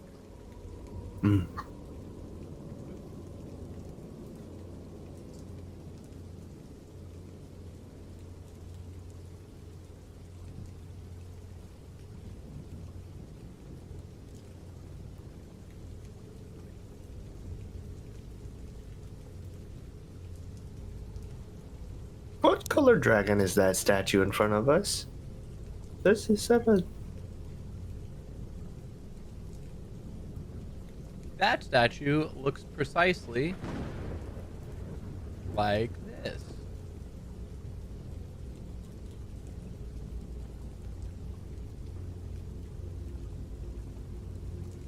Oh, you can't see that.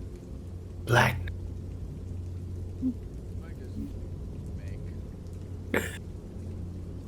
It's a void dragon. Oh, so better. Argynvost. Oh, It looks to be of stone color. wasn't Argynvost a white dragon? Silver. Hey. Back up, cat. Oh. So.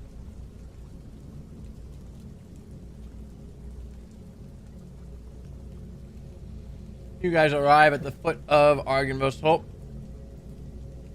And where that coffin is, actually, in fact, I can just do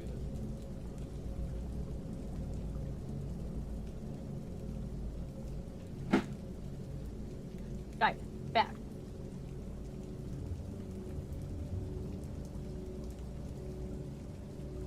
Boop. Sitting at the foot of the castle. It's a giant dragon skull. Huh. Well, we did kind of just say deliver it to the castle. We didn't say where. Yeah.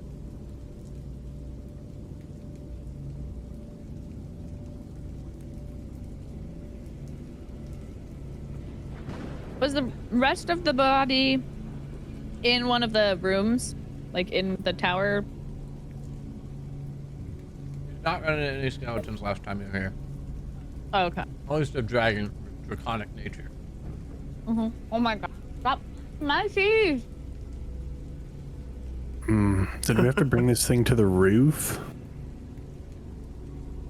How tall is this? Let's find out.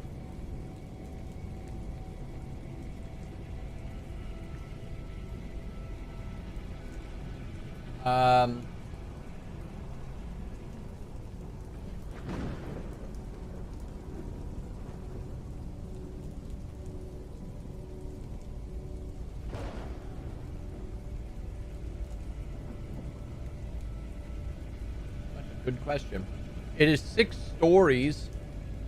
How tall is 6 stories? Generally speaking, what, 10 feet per story? 60 to 90 feet up. Are there ledges in between? Or other platforms, or... There are some small balconies? balconies. This entire side of the castle, you remember, is collapsed. So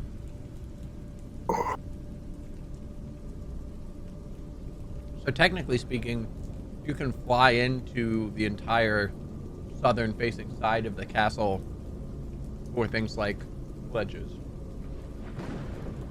And how heavy is this thing?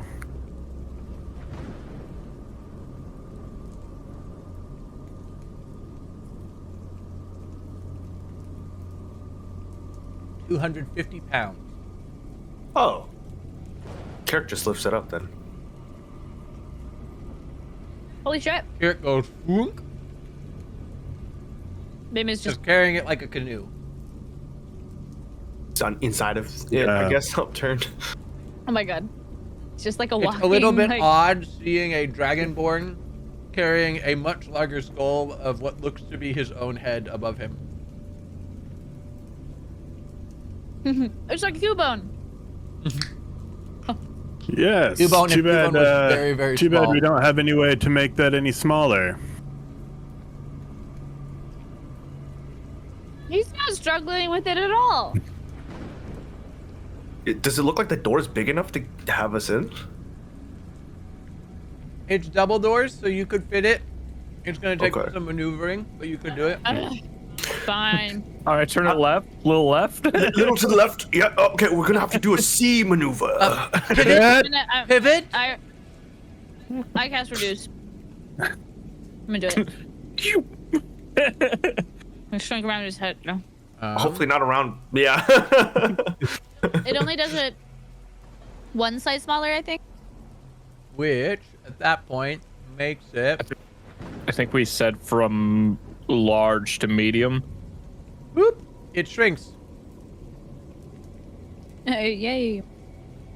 I can cast it once for. Here, I will. I'm just imagining him holding it above his head, it shrinking and then just falling on top of him. Now he like actually is wearing. I mean, medium is still the size of a person, right? Like, like it's still. It went from him holding like a rowboat to a canoe. Hello, is anyone home?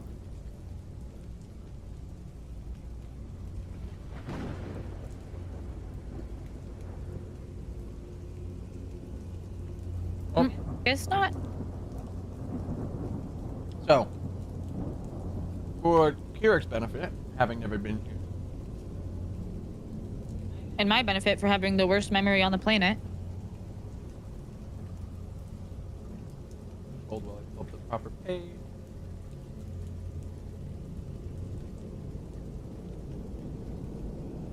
Alright.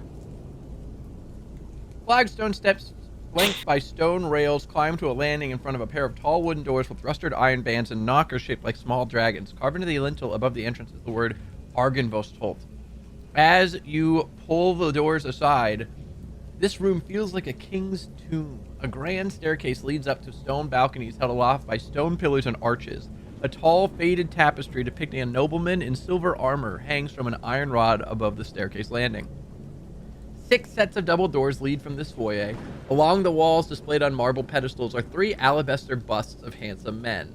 A 4th bust and its pedestal have been knocked over, and their shadowed remains lie strewn across the mosaic floor. 2 chandeliers of wrought iron hang from the ceiling like monstrous black spiders.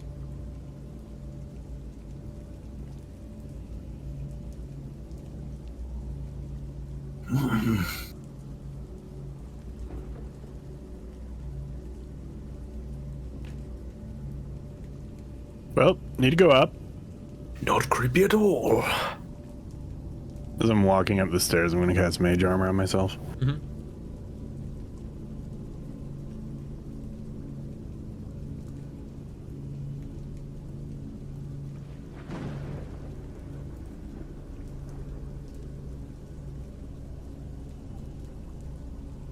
All right.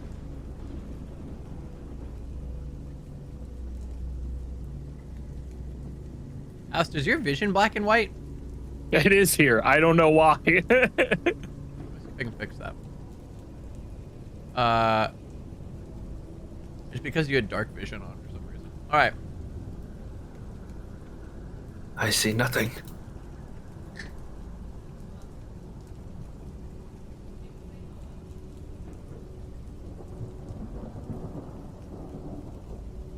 All right. You see nothing? What do you mean you see nothing? I don't. I just see blackness on the. Oh, yeah.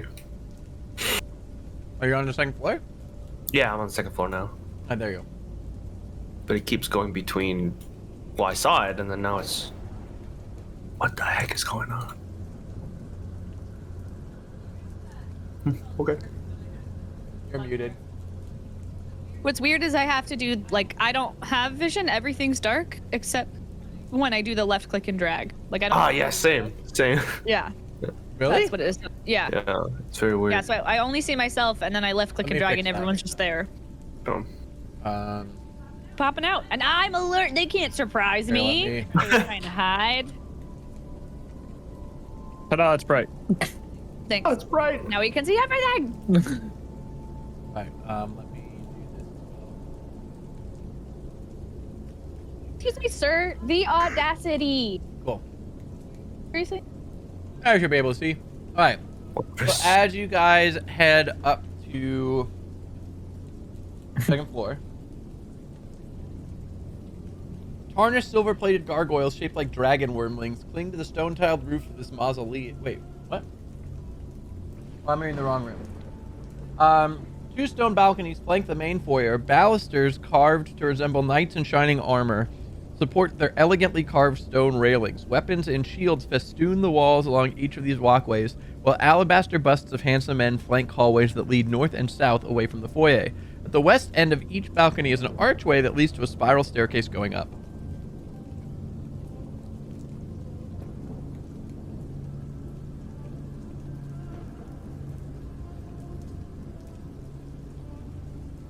Starting to be familiar. As Alistair heads that way,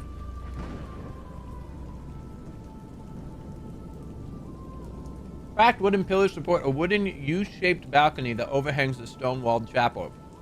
Narrow archways lead to spiral staircases that curl up to the balcony, and a door set in the north wall has a wooden beam barring it. At the east end of the chapel rests a stone altar flanked by iron candelabras. This altar is carved with a rising sun bas relief. Tall arching windows set with panels of stained glass decorate the walls behind the altar. One of the windows has been shattered, covering the chapel floor with shards of colored glass and allowing thick fog to enter and fill the room. And you guys can see down below that there are three figures in armor kneeling before the altar below. Were they there before? Mm-hmm.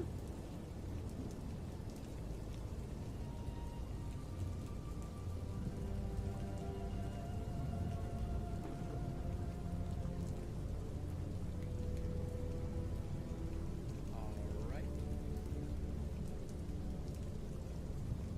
Once everybody has moved. Wait, we're going through. up, right? Yep. Can't get out. Uh-oh. Duck in the stairs. Oh, So dark. I don't know which way to go from here. And our help. Oh, yeah, wait. I'm stuck. It just collides with You want walls. to go? There's a door right here. Ah, yeah. Kirik Yes. is struggling with the skull and keeps knocking into walls. I have to look at the main.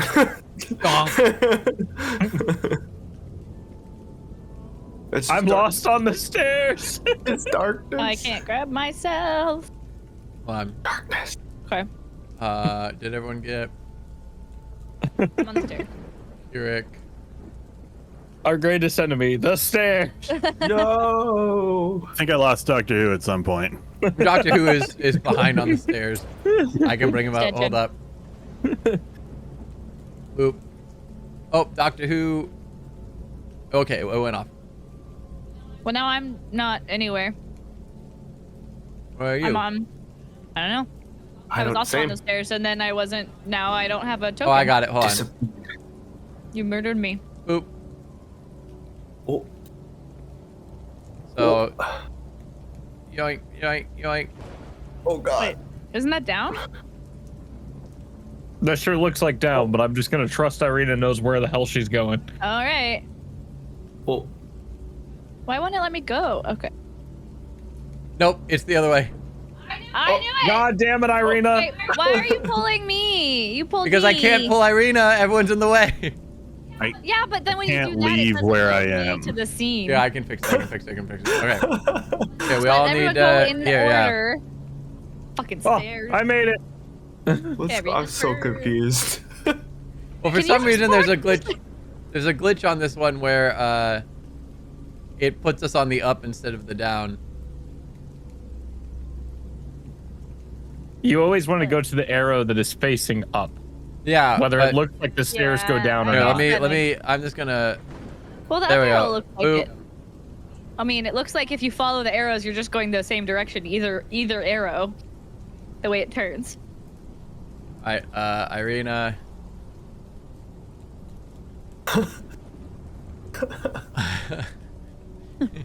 The stairs. Never want to see these stairs again. I didn't Hold even on, I have need to to do get- the stairs. I could have just flown up. Wait, is that an undead by the crossbow? Oh. Oh no. Oh wait. Oh the- no. Things we didn't think about. All right. Kirik was here, and then you go poof, and now everybody should be on. I was gonna say I the don't roof. remember what happened here. There weren't there Hold on, like. there were a couple of people who jumped up the 5th floor and they left the party behind. All right. Well, So Kirik, my screen is stuck, so. there you go. There you go. And here, I'm just gonna get rid of Doctor Who, and we'll get Doctor Who catch up. So, yeah, Mim's on the wrong floor. Here, let me fix this. And we're gonna go 3rd floor so that it resets. And then I'm gonna do. I still also have my old HUD. I don't know why. Or I'm dead. Yeah. Oh, weird. Have you double clicked on your new characters to fix it? Yeah, my character sheets. Oh, here, let me try this. Maybe I need my new character token. I just can't see it right now. Yeah, I'll do that one. That fix it? I don't know because I'm still on the screen where it's dark stairs. So there's no one there. Tim. Okay, I think Because you stole my token away from me. everyone went to 5th. Cool. We are. Thief. I can't see. Oh, I'm here.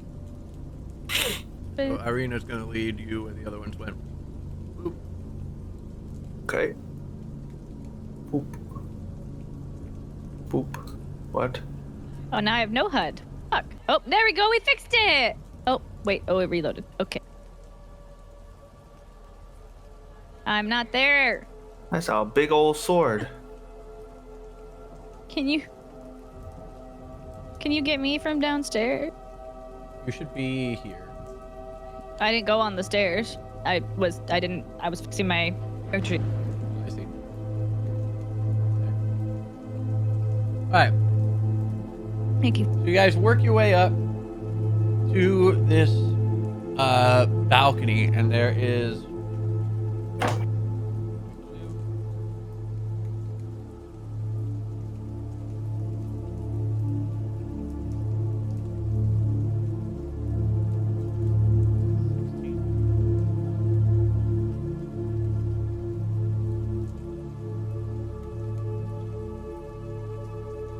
tarnished silver-plated gargoyles shaped like dragon wormlings cling to the stone-tiled roof of this mausoleum.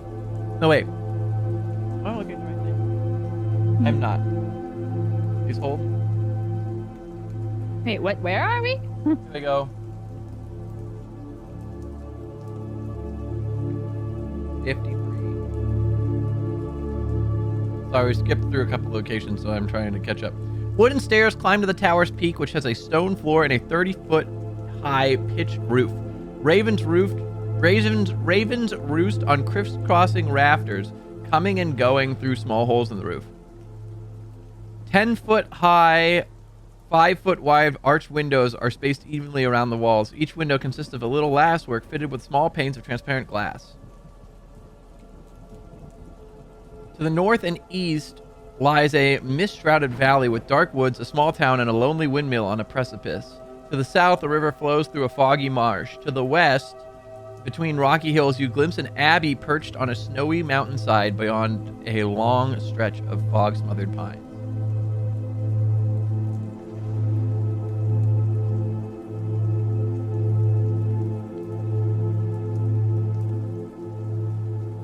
Do you guys know how to turn? Oh, never mind. I found it. Sorry.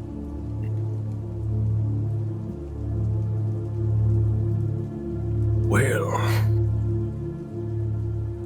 where am I supposed to put this thing? On this magical dais thing?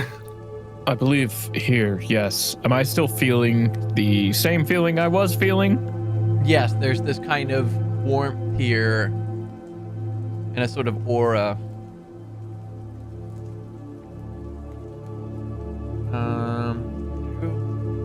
I can't really explain it, but my head says right here. Very I well. mean, I can explain it. I mean, it's kind of obvious. A dragon-shaped thing in the middle of a room in a tower. I was talking more divinely ordained. Well, thank Kirk you for will- excluding me. Gently put the. Maybe make it regular size again. Oh, yeah, okay, I dropped it. I dropped reduce. All right. And oh my god, did you leave it all the way down there? Come on, Carrick. So, you guys place this thing upon the dais, And it grows. and what you realize you place it upon, and there's this low rumble, and all of a sudden there's a glow that comes over the skull, and light seems to come from the eyes, and the skull rotates on the dais with this kind of grinding sound. And light seems to just all this in streaks bolt out of the eyes, and you see it shoot out of the tower and down below. And there's a little burst of light to the northeast, down on the grounds of the castle. And then the light fades from the skull.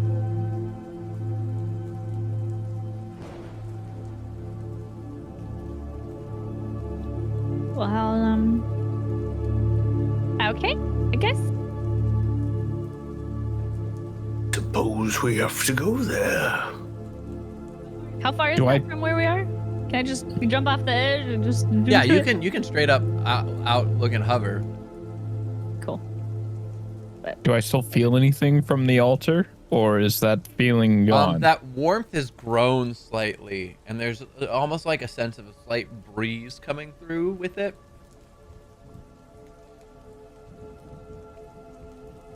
I'm gonna tap the snout of the dragon skull and say, "Thank you." There, I don't know it what does I'm not thanking respond. him for, but But Irina kind of hangs off the edge of the tower and looks down, and she goes and she points, and there's a building, a small squat building to the northeast of the castle itself that seems to be across a small garden. is that like the light was like that whole area? It shot out of the tower and hit, and there was like a burst of light down below. Oh, okay. See, I was like, I guess I was imagining she was just. Was- But Was she with just that, pointing at the building to point at a building, or No, is there she, like- something about the building She basically that caused hangs her to out point? and she points down at it, and that it seems like whatever shot from the skull landed near that building. Oh. it definitely wants us to go there. I'll hop out the window Same. Oh, and cast fly on myself on the way down. wait, but I'm gonna jump out, and when I'm 30 feet from the ground, Misty Step. Okay. that's so freeing and terrifying. That would be the most. Irina kind of looks down. Kirk looks at Irina and goes, "Do they do this often?" I'll admit this is a newer development. Usually they take us with them, but here, I'll help. And she goes and grabs one side of the skull. Oh wait, are we bringing the skull back with us? Can we bring the skull all the way up here for the skull to be like, no, actually, I want to be down there? It doesn't seem to be doing anything right here.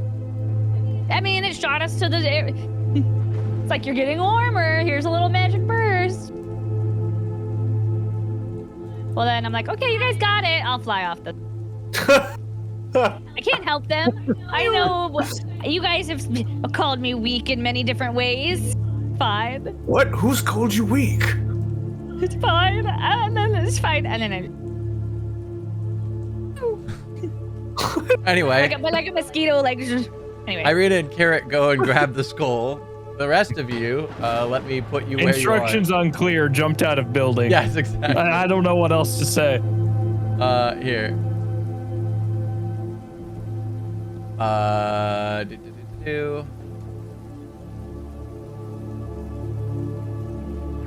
So this is what the building looks like on its outside.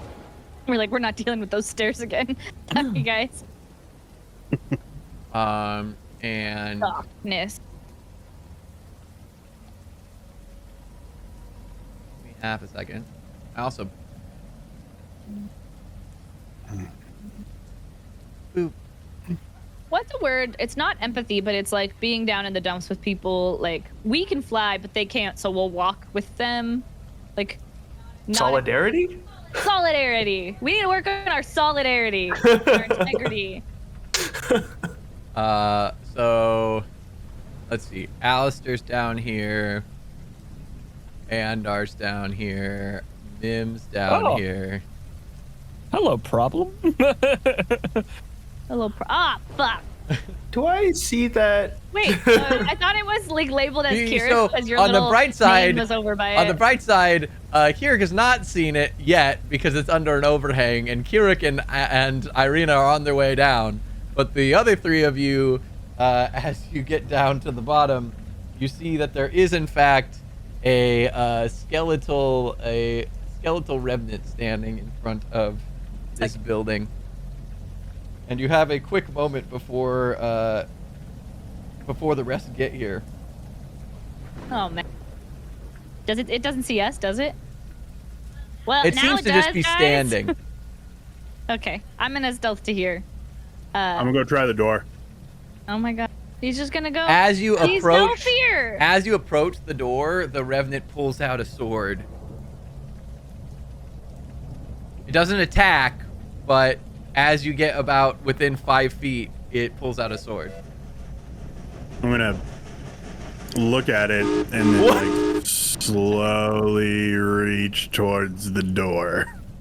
It slowly raises finger. up the sword. I'm gonna pull my hand back a little bit It I'm slowly gonna pull lowers out- the sword. and then Pull out the put mace it of turn forward. undead.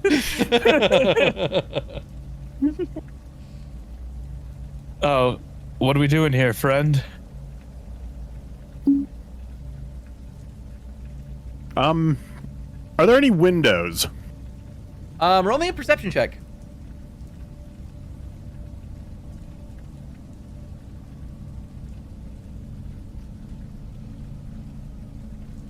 This guy wasn't here before, was he? You guys never went in this garden before. This looks really familiar, but okay. So first things you notice. No, the building does not have any windows. It only has stone walls. And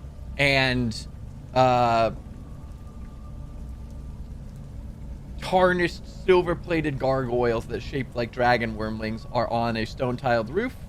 And the door is 8 feet tall, 4 feet wide, and set into the southwest wall facing you. There's a name engraved above the door that says Argynvost.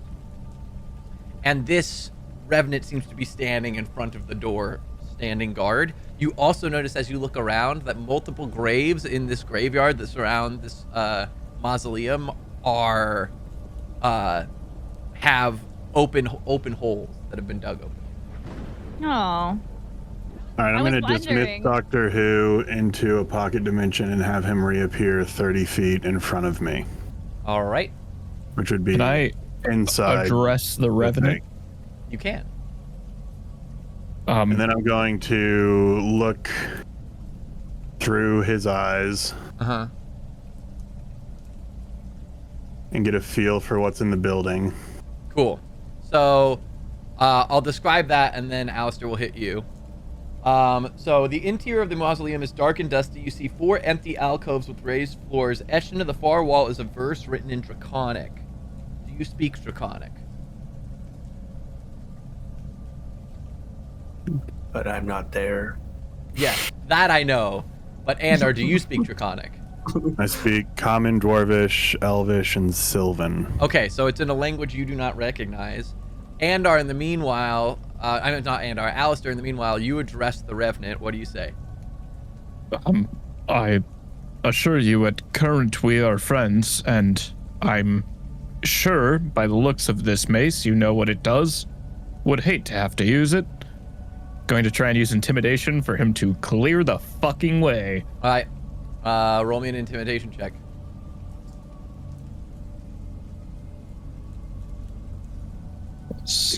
Plus 28. All right. You notice that he takes no notice of your intimidation at all. It doesn't seem to faze him. He's almost looking right through you. And his jaw opens. The master's remains must not be disturbed. I shall stand guard. The master's remains aren't in there. What remains of the master's remains must not be disturbed. I'm gonna lean over to Andar. He's not too bright. I'm gonna Misty step inside. Whoop. Looking Andar through. vanishes Down with gold. and appears inside. The Revenant doesn't falter at that. Doesn't Wow, he's respond, doesn't not. whatever. I'm gonna write down everything I read inside in one of the blank pages of one of my books Cool. Andar starts copying it down. in the language I don't recognize. Just mimicking the... Or he could do real the thing with quick, Kirik,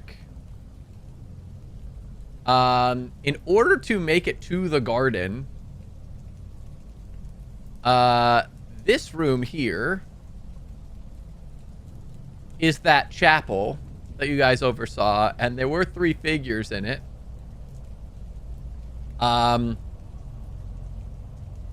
Is that the direction that you're heading? Are you... Well, he's not been here before, so I think True. he's just following Irina Irina's would- lead. Irina's gonna lead that direction, but there's going to be a point in which Irina takes you to the room outside of that chapel and realizes there are undead in there, and you don't like undead, and so No. you're gonna make it to here. Also, Irina does have an acorn. Just as a rem- But she's not gonna be able to address it carrying a skull. Well, no, everyone that's else fair. is I there. just was reminding, and I also need to remember to give Kirik.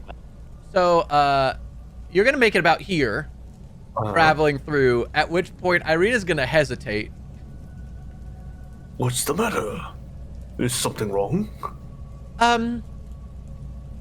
Well, I think I figured out where we need to go. Okay. Quick moral question for you, Kirik. I know that you're not. I know that you're not big on undead, but what if there are undead who are bound to undeath against their will? Do they deserve the right to exist by your tutelage, or, like, hypothetically speaking, let's say that perhaps servants of the Lady of Death. What did you say the title was specifically again? I'm sorry, this is fresh information for me. The Raven Queen, The Raven Mistress Queen. of Death, memory. Hypothetically speaking, let's say that some of your fellow followers of the Raven Queen,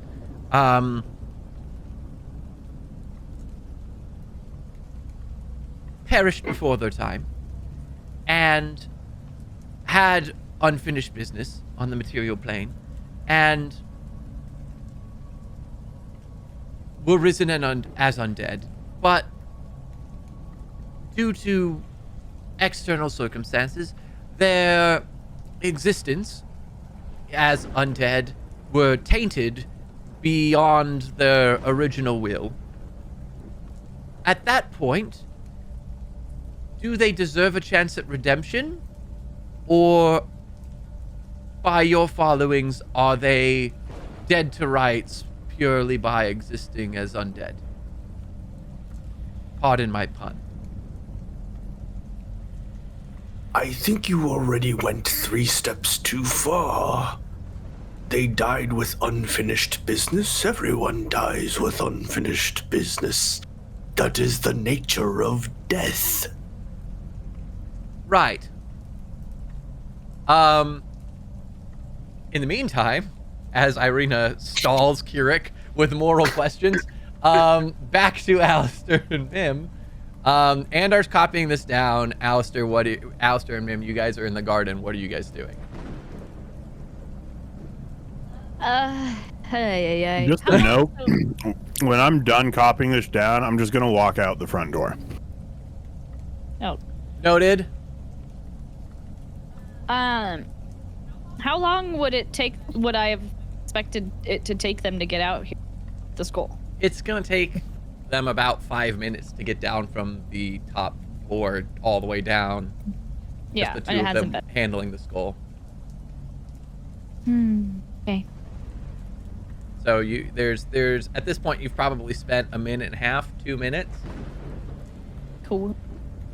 I mean, I guess I'm just gonna wait and keep hiding and wait to see what Alistair does. Okay, Alistair. 'Cause, I mean, we can't do anything until we get the skull anyway, right? Alistair. I'm gonna look at this revenant. I'm gonna look back to where I would think Mim is. I don't see her because she rolled way too damn high. I'm gonna be like, okay. I'm gonna get my shield off my back, and if I can get this mace out, will you please move? The master's remains must not be disturbed. I shall guard Son the of a master's... bitch, and I'll fight him. No, oh my god! wait, can I? Can you? Nothing. You I hear don't him know. go, son of a bitch, and then you I'm gonna get out of the way. Stop! I'm gonna swing. Oh my god! Wow. He's wait, I'm he so just fucking wants the tired of skull. hang-ups, man. No, there's no hang up if we get the skull back. They're coming down. They're just taking forever because we ditched them. I'm actually saying this as Mim, as he probably swung, so. all right. So you swing? Yep. Roll the hit. Sneak attack. 14. A goof. You hit. Cool. I need... Okay, so it does 3 plus 2d6.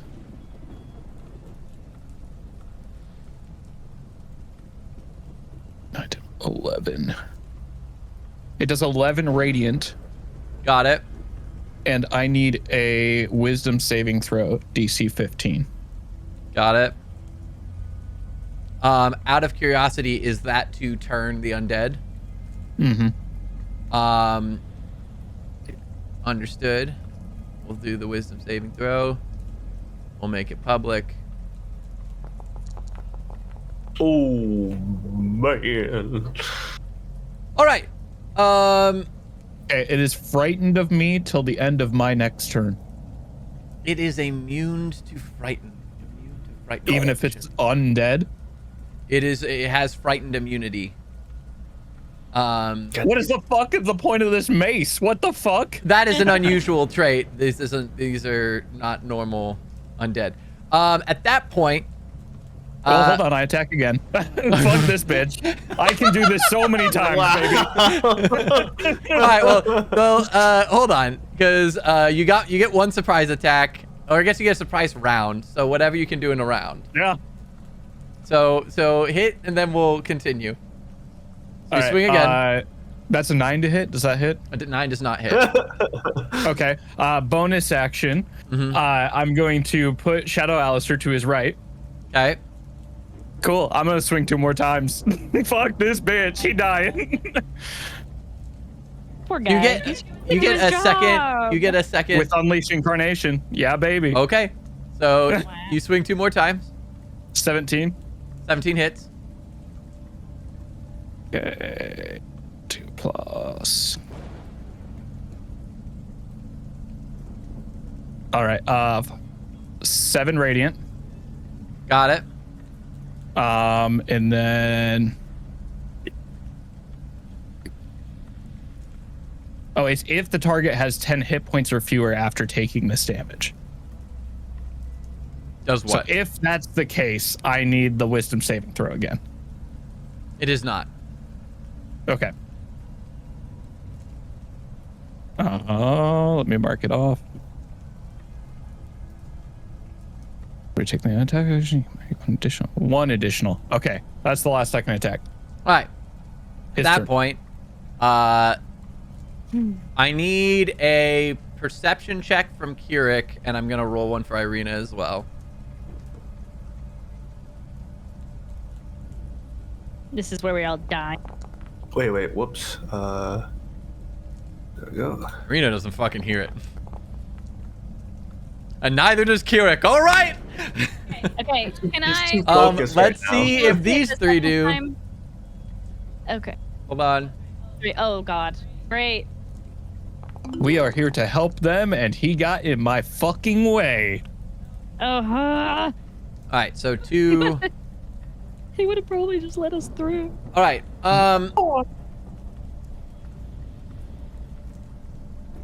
So let me roll initiative for everyone involved here, except for Doctor Who. I guess Al.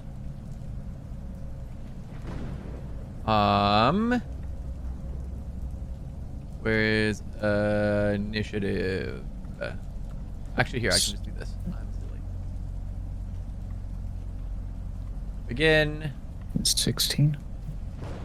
Whoa, what the hell? I have a combat HUD for Shadow Alistair. Kind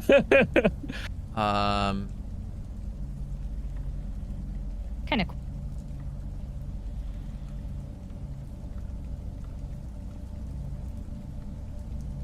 I guess, hold on. End. Do I have to roll?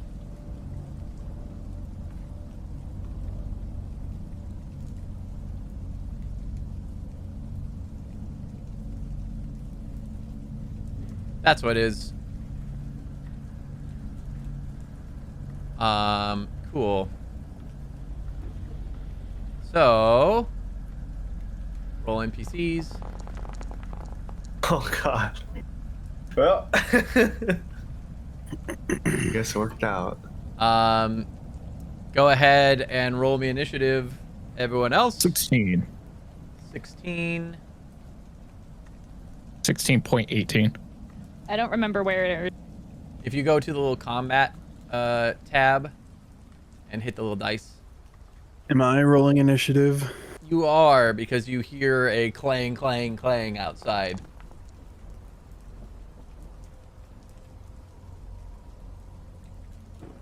Oh. All right. Let me switch the music to something more appropriate.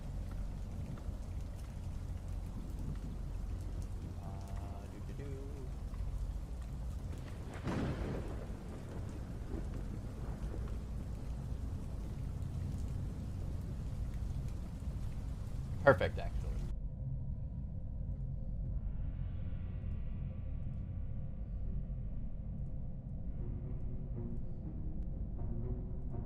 All right. Which brings us to top of round is Mim. What type of action is it to pull out my acorn? Talk to them? We can make it a free action. That's fine.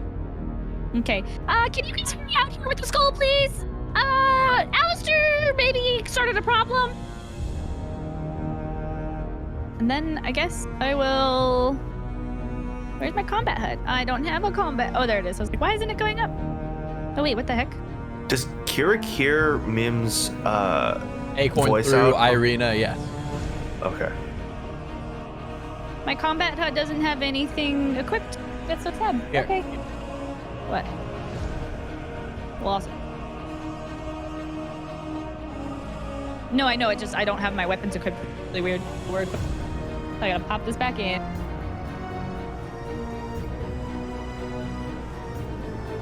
Huh? I have to drag to do it, right? So, crossbow. And then what was it the dagger that was my I don't other know. weapon? Okay. Sorry, I don't.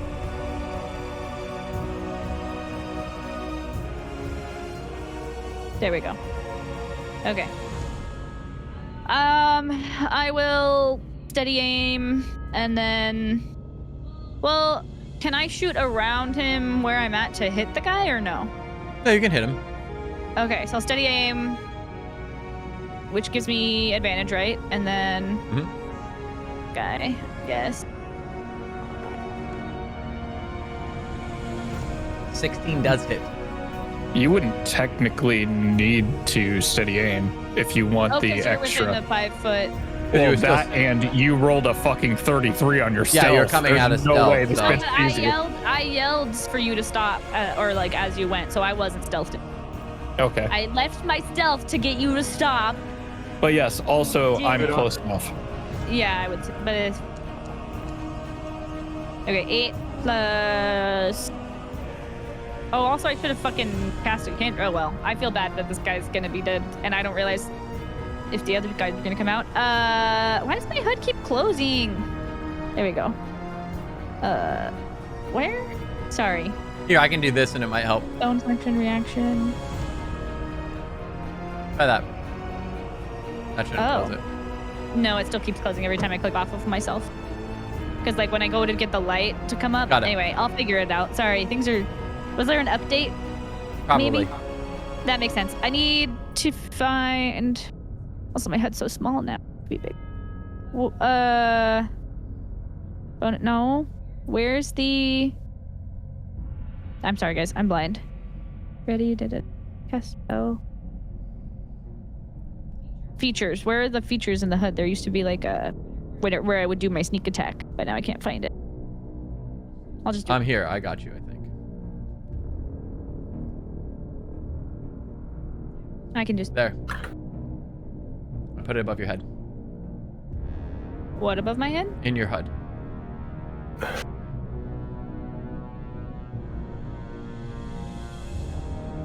See how tiny it is? I made it bigger at one. I just did it here. Oh. Oh, thank you. Oh my god, that's so helpful. I thought only weapons were there. Wow. Guys, I'm learning. Roll. Okay, 10 sneak attack. Mhm. What is that, 18 total? Yes. I guess if I didn't need to bonus action, I didn't need to steady aim, so I can still move because he's within the 5 feet, right? That's how that works. And then I want to go over to him and offhand with the dagger. Okay. Which is just, if I'm doing it as like offhand bonus action, is that's not advantage, right? Because within the 5 feet. He'll still be an advantage. Well, he's not. He is flanked, so yeah, he's still at advantage. You won't get Okay. sneak attack though, because you can only do that once a turn. That'll hit. That's right. Every little bit is. Got it. Thank you. All right. Also, his HP is public. That's fine. Oh, okay. Alistair. You should have stood down. I'm gonna fucking demolish this guy. Ready? Cool. Rolling to hit with Mace of Undead. 20 to hit. I'll hit. Cool. It's 2d6. 9 radiant for the first hit. Okay, is he below 10? No. Okay. Do you want to just tell me when he is so I can just keep rolling? Yeah, you can see in the chat Also, you box. can see it. It's on the chat. Yeah. Okay. Natural 20 That'll hit. for 25 to hit. Actually, a natural 20 doesn't hit.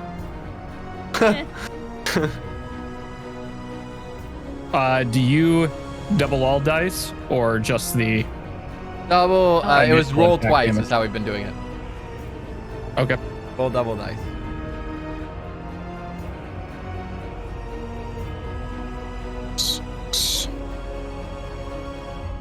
So for 16 radiant. Got it. Okay, Unleash Incarnation. Shadow Alistair's attacking. 8 to hit. Mm-hmm. Does that hit? No. Okay. Action Surge. Got it. Attacking again. Mm-hmm. 19 to hit. 19 hits. 2d6. 6 radiant damage. Uh-huh. Cool. Attacking again. 23 to hit. That hits.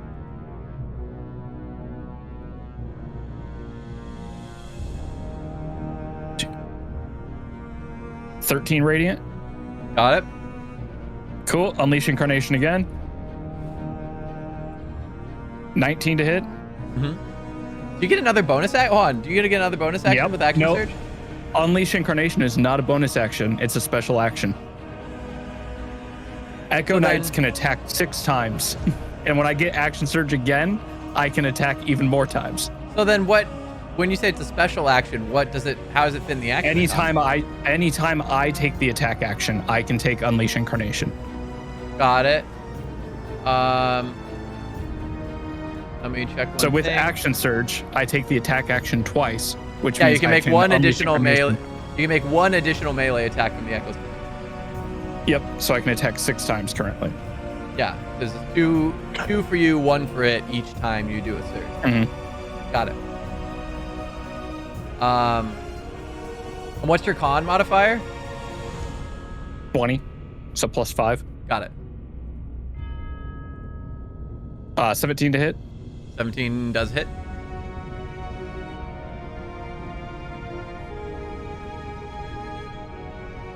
$12 radiant. Got it. That's end of turn. Got it.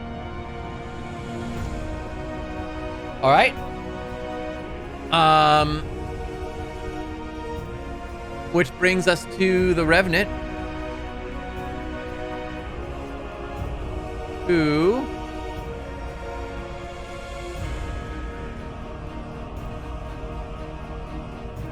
does not gain because he took radiant damage.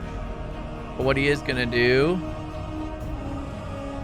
is he is going to multi-attack at Alistair. I need to make this public. It's going to be private.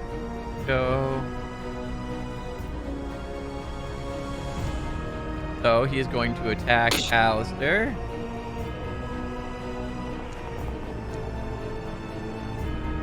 $24 to hit. Hits. Dealing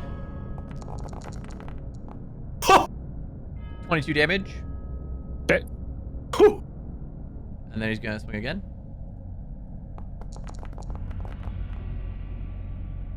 $14 to hit. Misses. Also, he attacked me. Shadow Alistair's within 5 feet of me. He's getting Sentinel attack. Mm-hmm. Dirty 20. Got it. 2d6. 9, 10, 11, 12 radiant, and his movement is 0. Got it. Which brings us to Andar. You hear clanging and banging outside. Yeah, I'm just gonna keep copying stuff down. How much is there? At this point, it was 3 lines of symbols, so I would say after this round, you're done. Mostly just making sure that you've mimicked it properly. Do I recognize the language, though I don't know it? Roll me an intelligence check.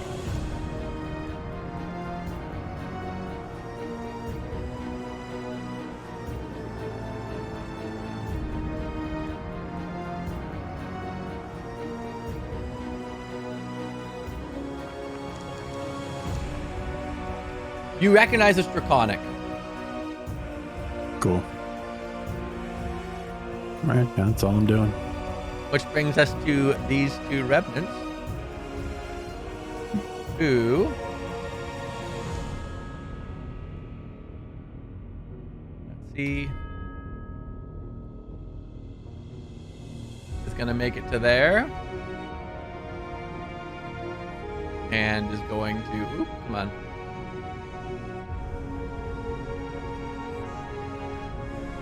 I'm gonna make it to there. And seeing those two run and hearing the acorn, that adds everyone here to initiative. So, Kirik and Irina, I am going to need initiative from.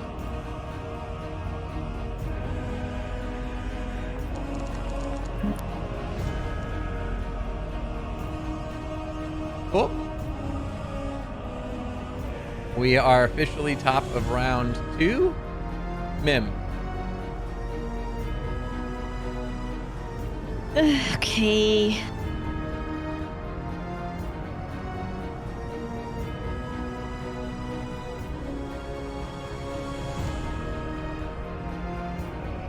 Okay. Okay. I don't want to kill him. Okay. Manage it. 22 to hit. 22 hits.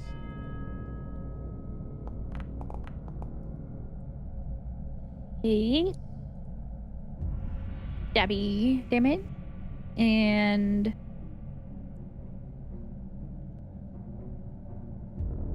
oh, weird.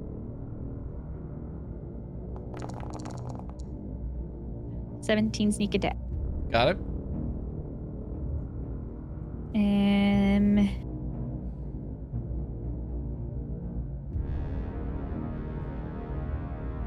Then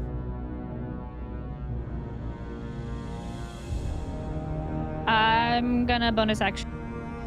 Alistair's after me, right? Yeah, bonus action. What?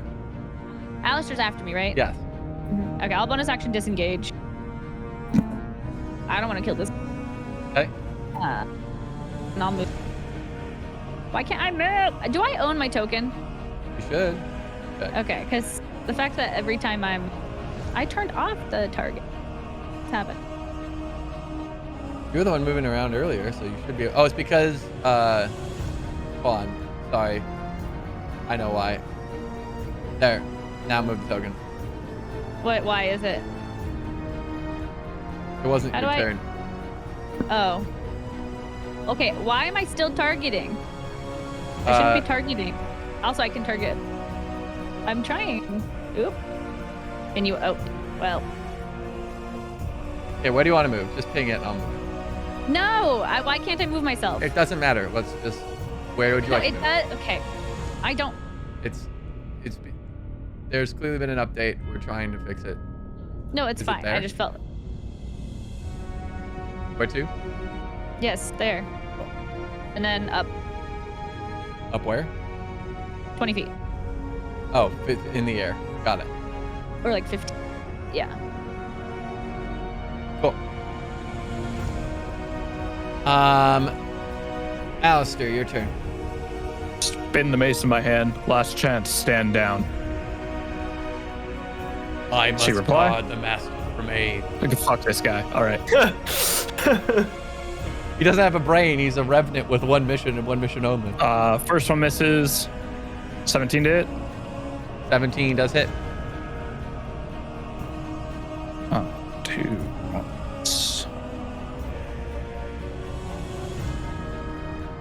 6 radiant, and I need a wisdom saving throw. Got it.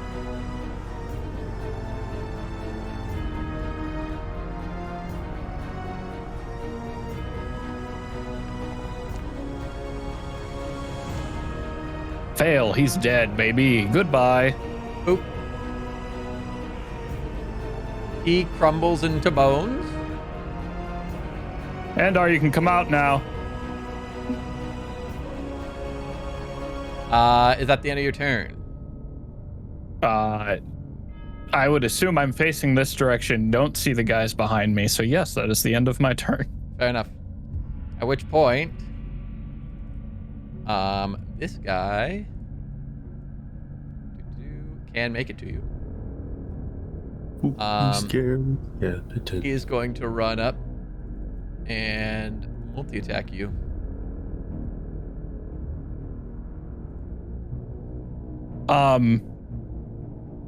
For flavor, I would give you advantage on these.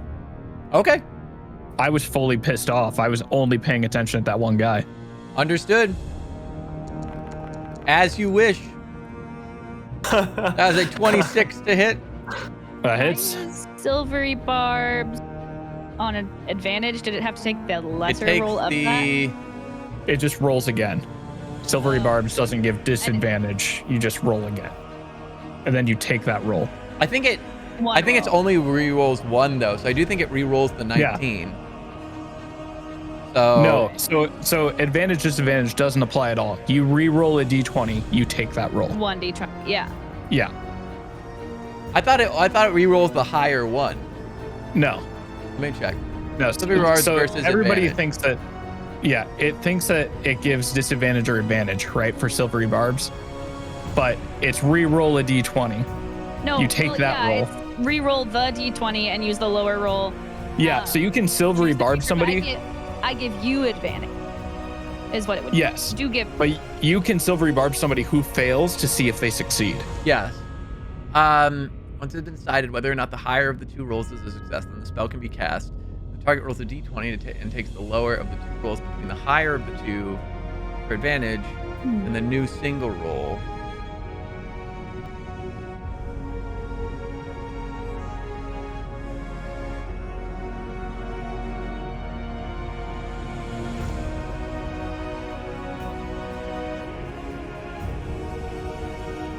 Creature rolls with advantage, 10, highest is 13. As being cast now, they need to reroll the 13, rerolls 15.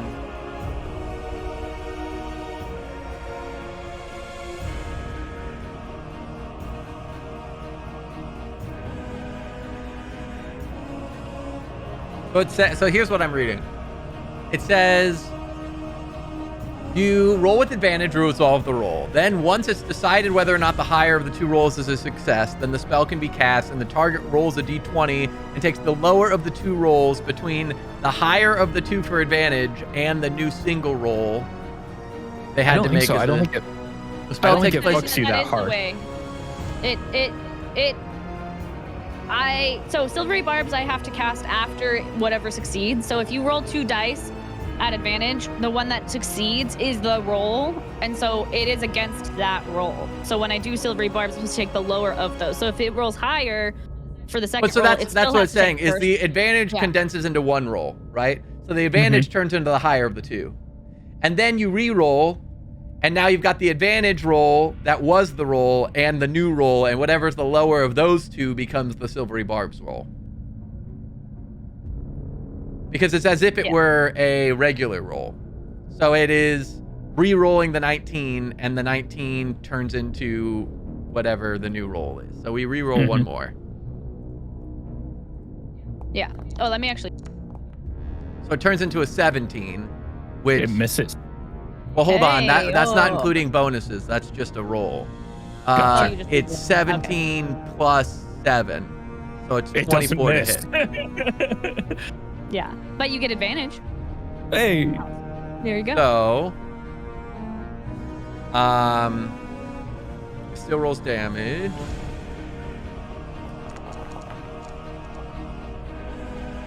That's 36 damage.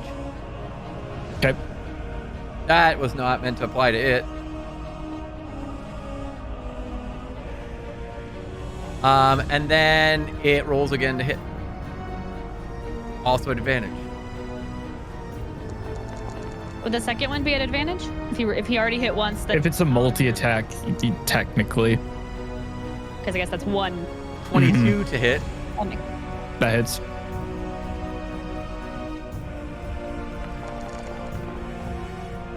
For 26 damage. 26. Okay. All right. Which brings us to Kirik. You hear, hey, we got a problem. Can you guys hurry up with the skull?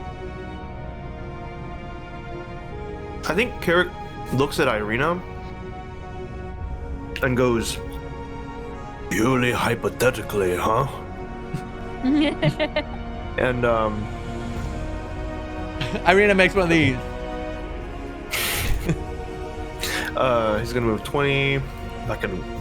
Wow, if it'll let me. The door What is heck? here.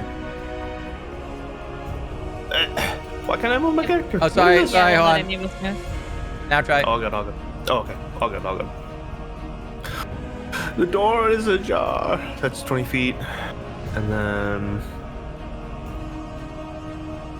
Ooh, does he see right here? This guy, he sees, does he see? Yes, he this does. guy? Okay. He's gonna take out Corpse Slayer. Corpse plate. Can he hold the, like, can he, like, drag the Yeah. skull? If that makes it in one hand? Awesome. Alright. Oh, that's. Whoa. And here, we'll So he's do gonna this go- for just to make it easier to get the. You fling the doors open. Mm-hmm. He's gonna walk up to the middle of the room and he's going to say,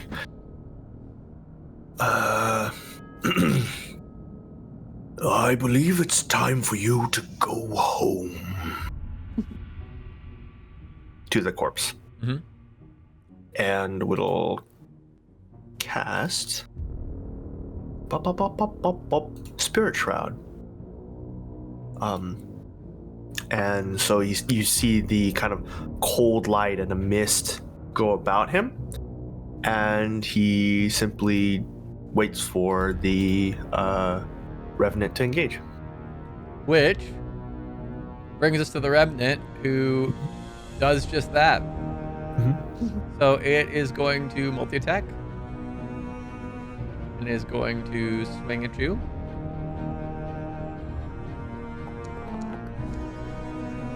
$22 hits. For damage.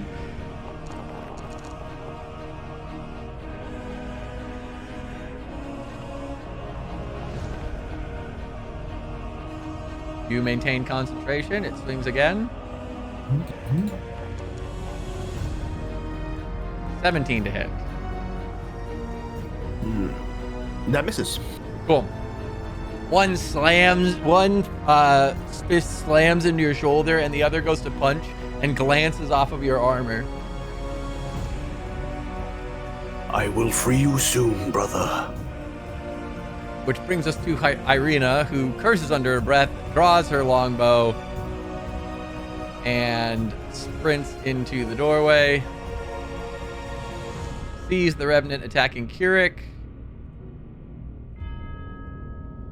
And fires the longbow.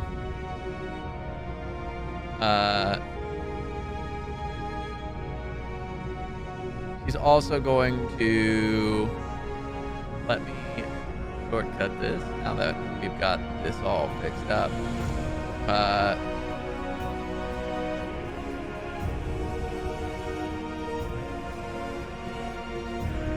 She is going to... Oh, that's what I wanted.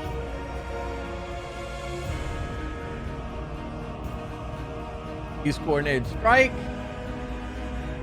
to give you advantage and give herself an extra 2d6.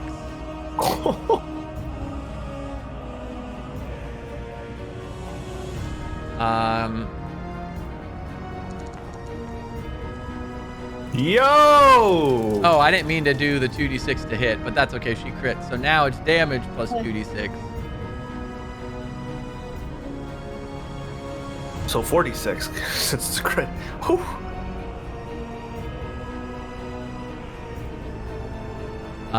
It's 2d8 plus 2d6. This is a longbow.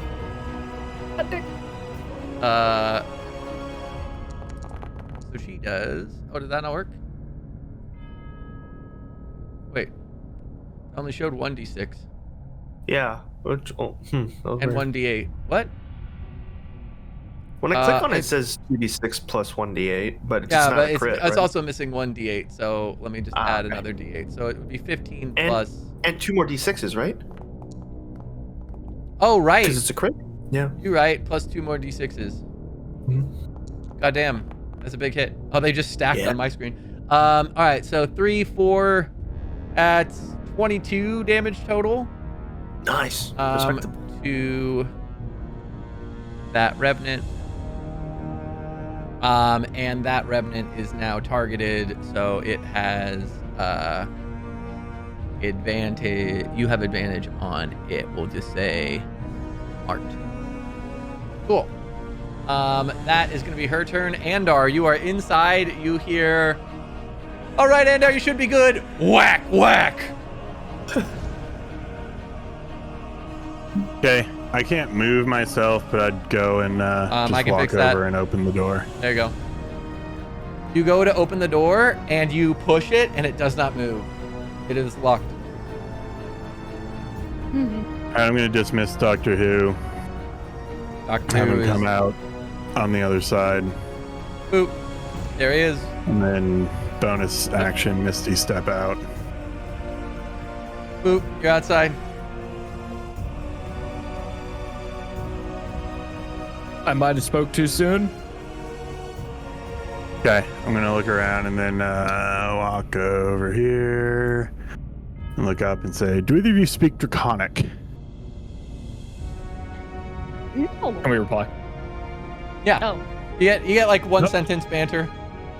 Not I, but our new friend might. Touche. Not I. Touche. If I look around, can I get like a sense that there's fighting going on inside? You see the door open and you hear clanging. I'll 5, 10, that's 15, 20, 25, 30.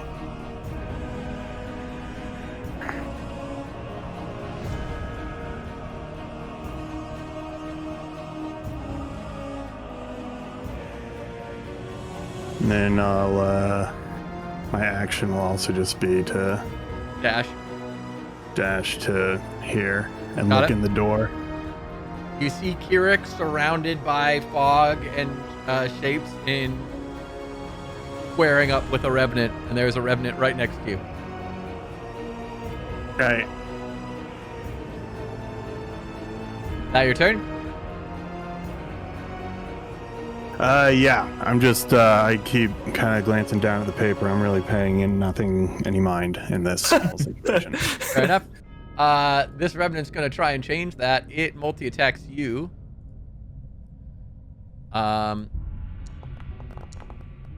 You're like, what did I do? 12 probably doesn't hit.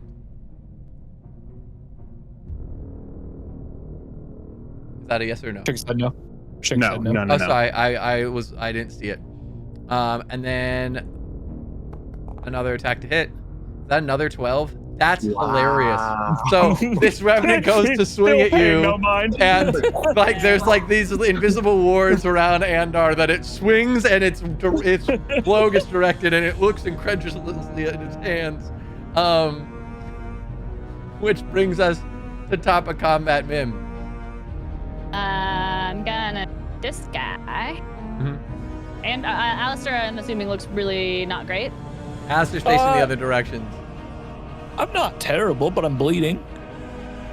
He got punched pretty hard in the back. You see the wind kind of left Yeah. his chest. Yeah. Beep. Attack. Fanta. Oh, wait. Also, can I use... Sorry, I don't know if this works. Hold on. While I'm doing it. Another one! Look at me go! Goddamn. Another one. Oh! Another one. Okay. I wanted... what was the...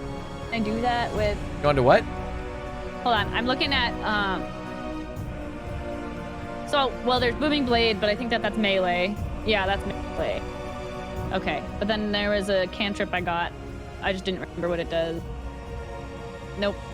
What is it? Yeah. Damage. Oh, wait. So it's a critical hit, so I have to roll... Oh, it does roll 2d8. 2d... You double everything. Oh, Double the dice for everything. yeah. Is it... So it's normally 2d8 plus 5. So it'll be 4d8. Put that on... No. When you hit But- roll damage, it should have a crit option. Yeah, I just didn't know if that's the way if it does it the way you do it. I does. don't think it. Oh, okay. Oh, it's 2d8 plus 5.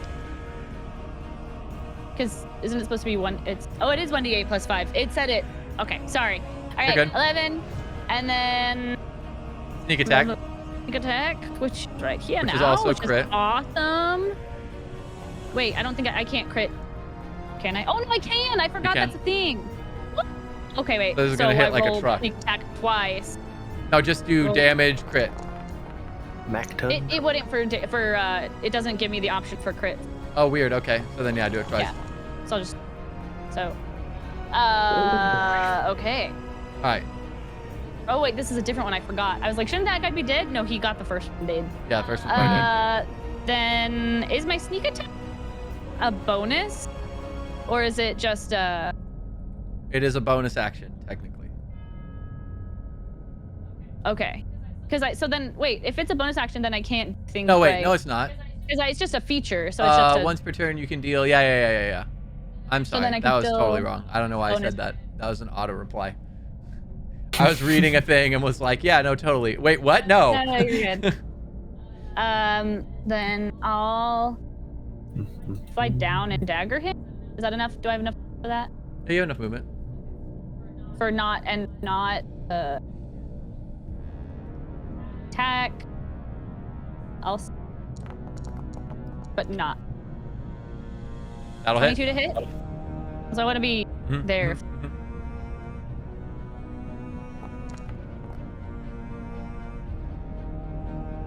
Cool. So 10. And that will be Got it? under the back. All right, Alistair.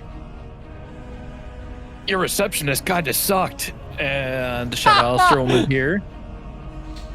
I will take the dodge action and bonus action second wind. Cool.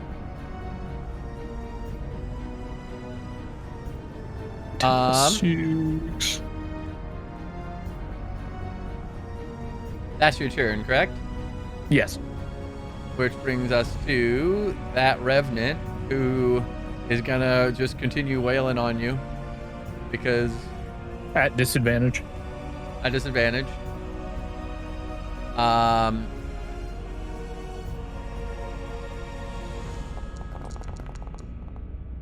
That's gonna miss. That misses. And this one absolutely Super misses. misses. In fact, it misses so bad that let's see, what's a good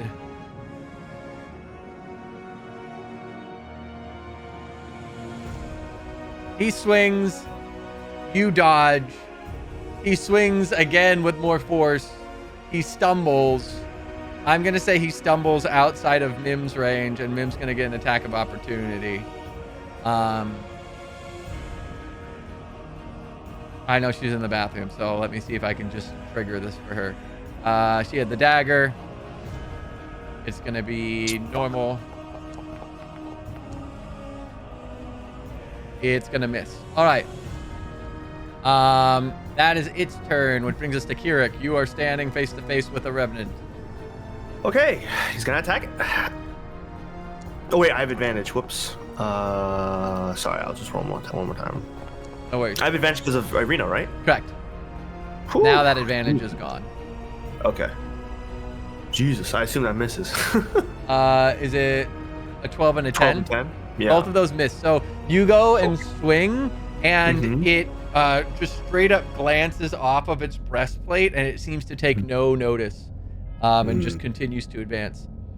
All right. Here's the other one. I'm rolling very poorly today. All right. And I assume a 6 misses. It does. All right. It, in fact, you think- swing, and it braces its arm bracer into the sword. They meet, and there's a spark, and it breathes ghastly breath right in your face. I think Carrick will nod with a measure of respect to the warrior that once was. Is that your turn? That is my turn. All right. which brings us to that Revenant who is going to multi-attack back. He's going to shove the sword off of his bracer and swing first with his fist and crit. God damn. He's going to fling the sword out of the way and just uppercut you straight in the jaw for 39 damage. Jesus. And then bring it back around with a left hook. Nope. For the duality of man. All right. We'll have him. He punches so hard that he swings with such force that he loses his balance, and we'll have him fall prone in front of you.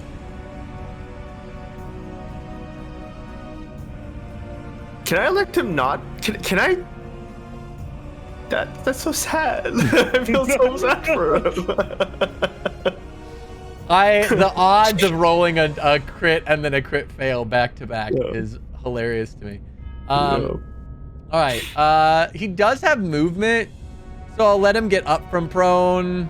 Okay. But I think does getting up from prone trigger an attack of opportunity? I don't think it does. Nope. So that'll be his movement will be to get back up. Which brings us to Irina, who is going to sidle to the door and repeat the same thing that she just did with a coordinated strike plus the longbow. Plus the I have to hit the target. That's why. So that's to hit.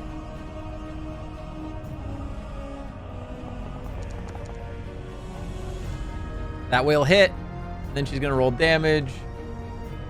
Plus 2d6.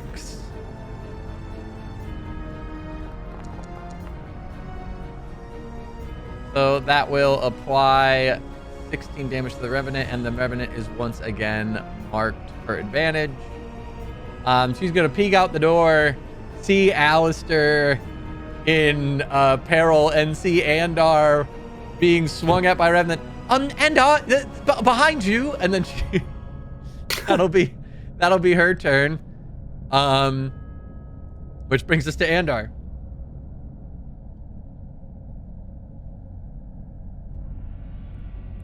Alrighty, I'm gonna walk away. All right, that will provoke an attack of opportunity. Yeah, that's fine. A 24 to hit. Mm-hmm.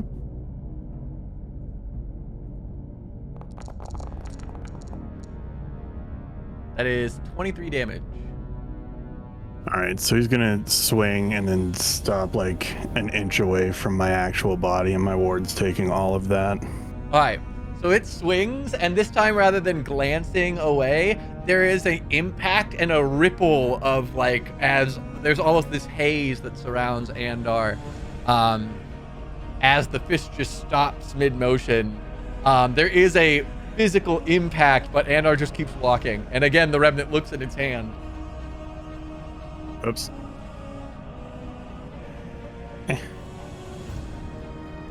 3, 4. I don't know why that's doing that, but there.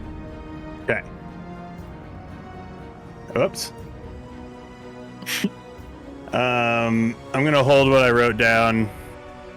Or Dragon Man, you speak Draconic, yes? What? Yes. What? I'm just gonna hold up my little booklet with what I copied down. I'm and sort if of in he the takes middle. it, okay, sorry, go. Oh no, he was easy to just be like, I'm sort of in the middle of something. I'll look up and point at the Revenant attacking him and cast Banishment. Okay. Okay. What saving throw does it need? Charisma. Okay. I can't imagine these things have good charisma. 14. Well, apparently they do. All right, so he pops away. All right, poof. He goes to a harmless demi-plane unless his home planet is a different plane of existence, or his home plane is a different plane of existence. Mm-hmm. In which case he goes there. And you concentrate on banishment, correct? No. Yes. Cool. So you go, I'm in the middle of something. He goes, oh, no problem. Poof. And the revenant vanishes. Kurt just like looks And flabbergasted. I'm gonna hand him the notebook.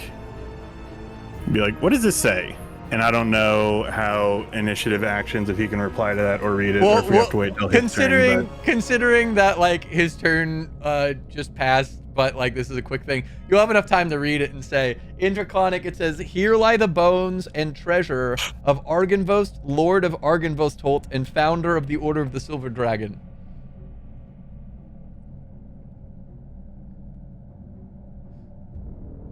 Cool. And so that's If I your have turn. more dialogue, I'd say this was written inside the thing that these people are upset about us touching. That makes sense. They're protecting treasure. At that point, that'll be the turn. And what a silly turn it was. Which brings us to the next revenant, who, in confusion, is going to try and follow Andar. And by doing so, is going to run smack dab into Irina and is going to try a different tactic and attack her instead. So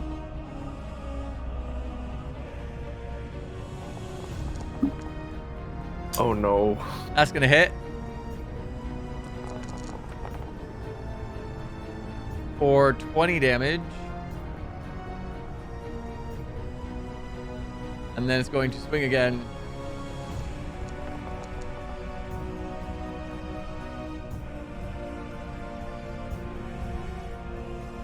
Also gonna hit.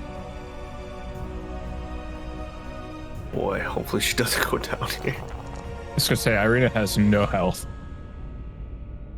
She falls unconscious. Yep. She's not dead. That's not right. Okay. I can take 11 of that. Okay. You take 11 of it. Hey, if I were, oh wait, I don't see her, do I? Nope. Where I am? Damn.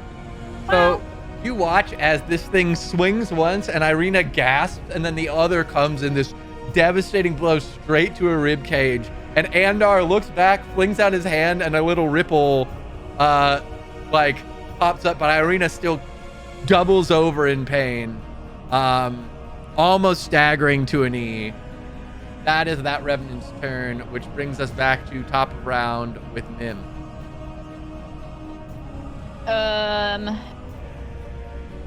Okay.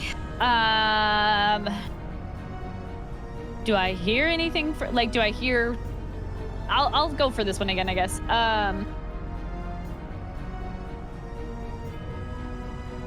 Yeah.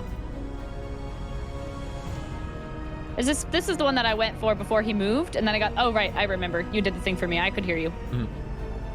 HUD.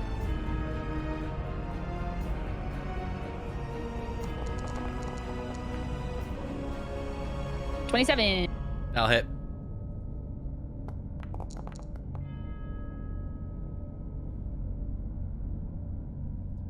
Oh wait, that was the wrong weapon. Yeah. that was the wrong weapon. I'm so sorry. 'Cause I can do that from where? I think your dagger's the same. Let me double check. I think your dagger's the same bonuses.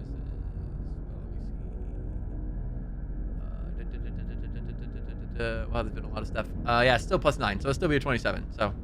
Okay, and then the one, the dagger damage is. Damage? Normal. Alright, so 10 damage to it. And then the second hit.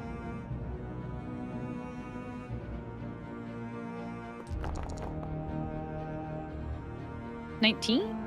Got it. And then, oh fuck! Can I do this? Is okay. I'm not used to having the dagger, the thing. Can I cast a booming blade? I was supposed to do it with the melee. I don't know if you can say no or yes. But that's a bonus action? Go for it. I think, yeah, you brandish the weapon. Is it a bonus action or is it just with? Oh wait. On a hit, the target suffers normal effects and then becomes sheathed in booming energy. Oh no, it's an action. It's just an action with. It's supposed to be. Brandish the I do it weapon. and then I attack. Is Yeah. What I'm supposed to. Yeah, that's fine. Is that Go ahead. still? Okay. Sorry.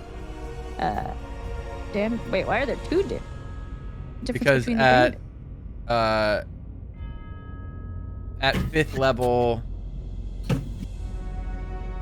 it does like it does 2d8 the instead double. of 1. Oh, okay, yeah. Okay. So you add 2d8.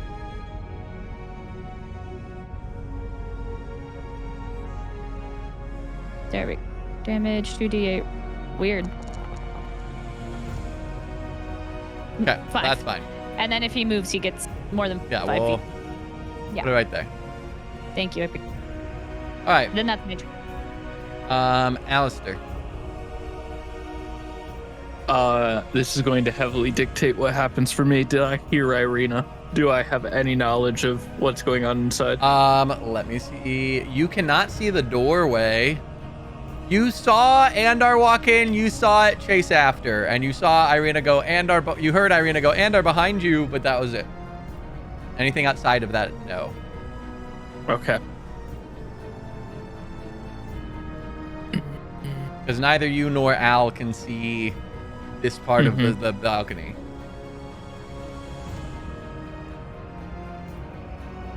Is it two-player knowledge to have Alistair or Shadow Alistair go like here? I'd say no. You saw them go in. You know Irina's in there. Okay. Like, if that's something that... If you were concerned for Irina's safety, knowing that she's in there, that's a I logical would be. thing. Yeah. Okay. So, like, cool. that's fine. All right. Then I will move here. Shadow Alistair will go here. At which point, he can see the Revenant in the doorway, and he can see Kirik and Andar, but he can't see Irina. Got you. With that being the case,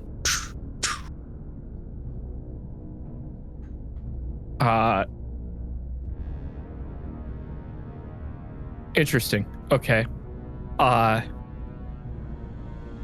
He's going to go to throw my radiant frisbees, and because he is the shadow version of me, they're going to come out in black ichor, like Okay. bolts. Cool. So let's do this. First one's 28 to hit. Jesus. Got it? Does 7 force damage. Got it? Second one is 19 to hit. Mm-hmm. Does 7 force damage. Got it?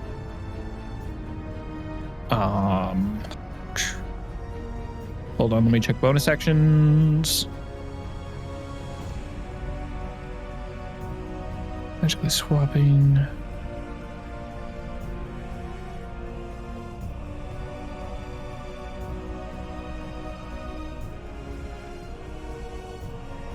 I think that's his turn. I think that's all he can do. Got it? Is that the end of your whole turn? Mm-hmm. Cool. Which brings us to the Revenant with you and Mim.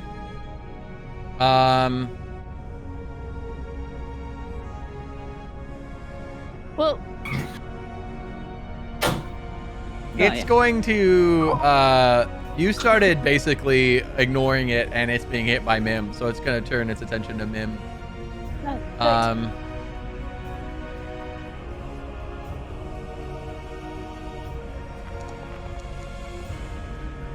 18 to hit. Yes. 23 damage. Cool. You need to roll concentration. What am I concentrating?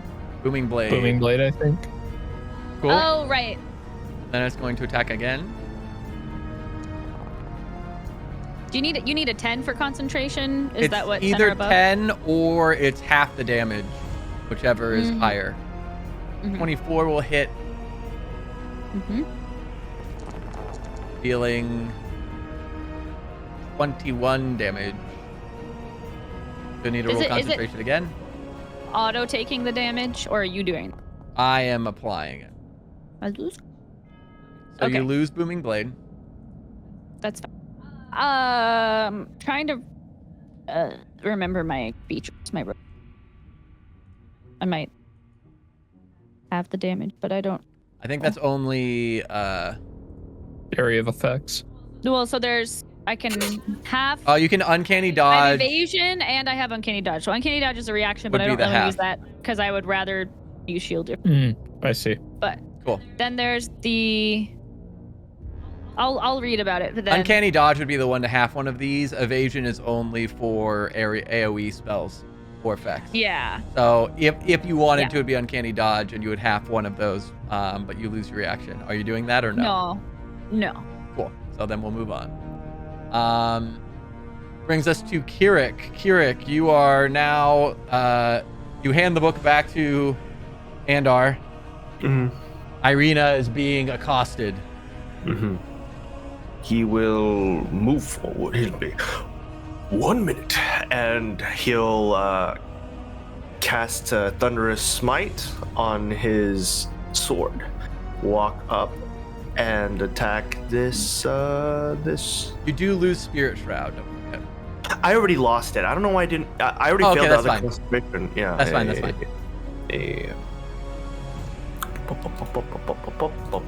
Hopefully I don't roll like trash. Hey! A 19 does hit. Huzzah. Okay.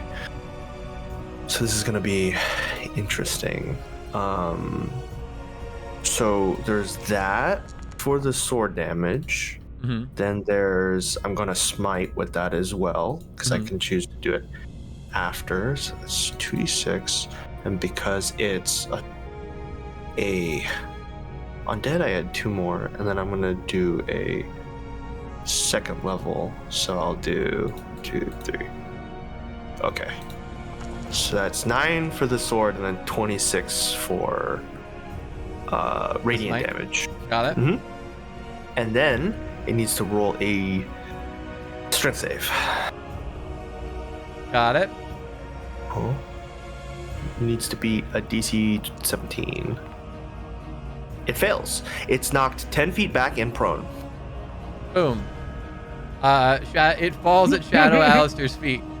Mm-hmm. And then I think you just see a smirk go over his face. Honestly, with Al's personality, he slings the frisbees. Kirik comes in and whacks it. It goes flying back, falls to his feet, and Alistair just does or Al does one of these where, let me see if I can do this. Looks down at him, raises an eyebrow. Kirik will walk forward and look to Irina and say, "How about we don't do Overwatch next to open doors?" And we'll step through the door, filling it so that it can't go past and Cool. protecting Irina, and then we'll do another hit. Attack. At advantage. And rolled like garbage. A That's 12 will not hit. So, That's its turn. which brings us to the Banished Revenant. It can't save or anything, right? It's just out. Cool. It's gone for a minute. Effectively the fight. Irina is going to rotate and step back. And can't really get a shot through the door on a prone object, so she's just gonna. Does she not have second wind? No, she's not a fighter. Interesting. She is essentially a half rogue. She is a what is the exact Companion. She's a companion, but there's a title for it. Companion types.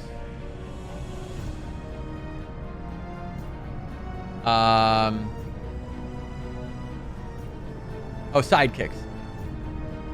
She is a sidekick.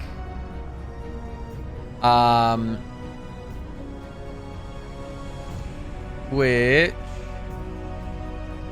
she is an expert sidekick. Is what I have built her as. So she's lithe and she's cunning, but she is not particularly hearty. She is quick. That brings us to Andar. What happens when Shadow Alistair takes damage? He just gets dismissed. It's not that big of a deal if you need to do that. He doesn't particularly like it though. That's true, but he'll live. He will lives. exist again. Yeah. No, he'll live again. Well, Andar doesn't care much about Shadow's feelings, so. Wow. I'll just shoot a firebolt at this guy. Okay, it will be a disadvantage because he's prone. Fine.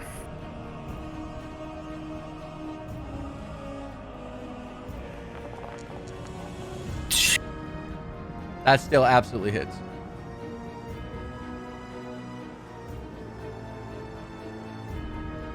Cool. Wait. Oh, it's in the little chat. Yeah, he just hit damage. I wasn't adding my proficiency to the sword. That's why it was so low all the time. Whoops. All right, it takes 8 damage. Anything else? No, just an exacerbated sigh and rolling of eyes for the punchiness of the situation. Cool. Which brings us to that Revenant, who's going to stand his ass up, and then is going to swing twice at Kirik, standing in front of him. So, one roll. That's a 24 to hit. Poem. Oh, that's another. That's the other hit. Oops. All good. Woof. 25. Yeah. Actually, I don't need to do that concentration because it's... Man, it doesn't auto do concentration. That's one aware. All right. You just click. I think if you click the DC 12 concentration, it rolls it for you. Well, it should have already been broken because I used the spell, but... Oh. Yeah. Well, actually, you can just... We can... Oop, there you go. Oh, cool. Thank you. So basically, if you click on it and if you right-click on your token, there's a little like shiny boy assign stats effects. You can left-click adds, right-click subtract. So you can always cool. Do that as well. So then, Thank you. no problem. And then, do we apply that damage? Yes. Cool. And then one more damage.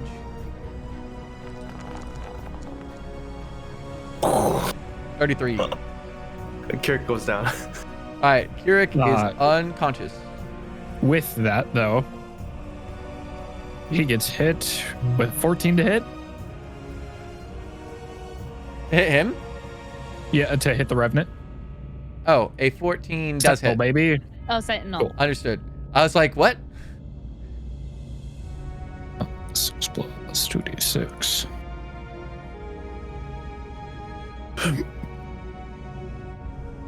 $13 points of radiant damage, Got it? and his movement is 0. Got it? All right, which brings us to top of round Mim. Okay. I will...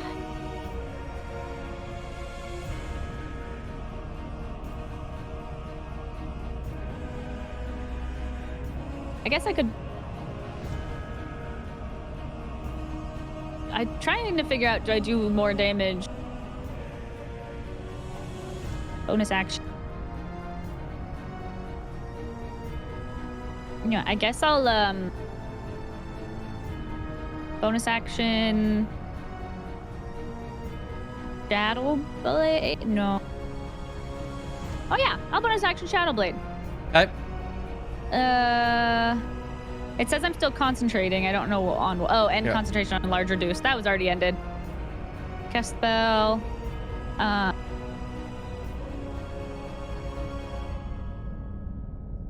Okay. Didn't do it. Why? Try again, because I think you were concentrating. Now it should go. Yeah, but it gave me the option to end concentration, so that's what. Okay. Advantage because it's dim light. And it's flanked too, or you're within 5 of another person. Yeah. That hits. No, I think within 5. I don't get advantage within 5. No, but I don't sneak attack. I was gonna say I don't need advantage, but I do have advantage. So wait, damage. Normal. That is. Ooh, wait. What? Oh fuck. It's It is resistant to psychic, so it should take 6. It says psychic dash melee weapon attack. What is that? It does. Am I supposed to still make Shadow my... Blade. You're fine. So you did. I know. You did 11. You did 6 damage total. Damn, that sucks. But I still do sneak attack. But is my sneak attack, is it still shadow damage, or is it my normal damage? It's your normal damage. It's just sneak attack damage, technically. Yeah. Okay. So 22. 22. So Shadow Blade was not. That's done.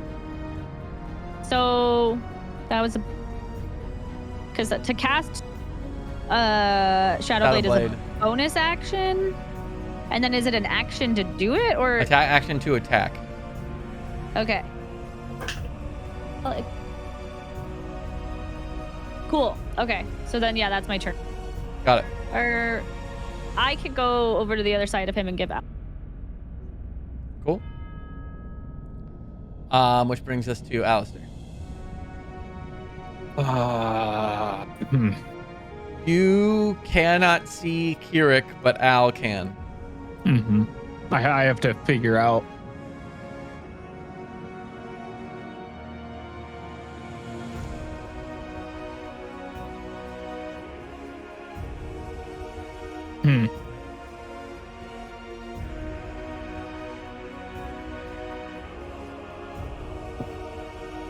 All right. So Shadow Alistair's going to move here. Mm-hmm. And reach down and touch Kirik, and Kirik is going to be engulfed in shadow. Okay. And he's going to heal for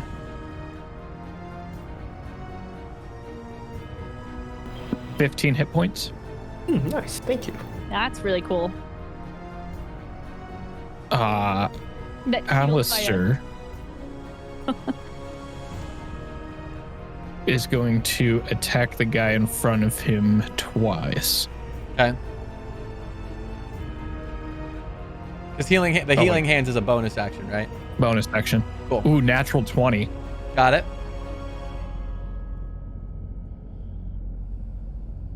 Kind of a shit attack roll, but then 4. Okay, the initial one was shit. 25 points of radiant damage. That is exactly what you needed for him. Ooh. So you swing down on him and he crumbles into bones. His armor goes clattering at your feet. Mim, my head's hurting, which tells me our friends inside need help. And I will 5, 10, 15, like there. That's what I can move. Oh. You can still keep moving it. Oh, does it not? You can move to there. Okay, I'll do that then. I didn't know because I moved 2 diagonals. And I never know with Foundry how that works. I agree. I have to check it, but at least for now, we'll just go with what it says you can. Okay. There's a couple things that I need to check because things have updated. Like, I'm not sure why HP's public, for one thing. Well, also, my HP for Alistair is incorrect on Foundry, and we imported directly from D&D Beyond. Have you? I should have Um, 10 more than I fixed do the last have. Update. Oh, I can fix that. Oh, nope, that didn't work. Yeah, Alistair's HP should be 124 max. We'll figure that out. Okay. Also, Also, Alistair's now gone. I've disappeared. Oh, weird. Yeah. We're here. Bye. Cool. I I got banished. I What walked was up the stairs your and What was Anna your banished. initiative again? 16.18, I believe. Thank you. That sounds right to me. All right, Kirik. That brings us to your turn. You are awake, prone, and there's a shadow Alistair looking down at you with like wide red eyes. It's a lovely thing to wake up to. He'll stand up. Cocks his head a little bit. Thank you, my friend. Apparently, it is not yet my time. And he'll turn towards the Revenant, give him a salute, and then attack twice.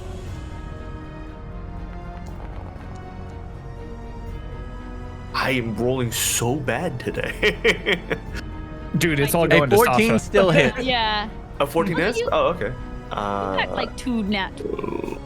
Hermes? That's true. That's true. Wait, you and I both have like 2 nat 20s. Yeah. We stole all of his good. The Revenant stole Nice, one you do. too. This is that one, and then I'm gonna smite as well. Smite his ass. I don't know why I didn't take the previous one either, but 1, 2, 3, 5. Yes.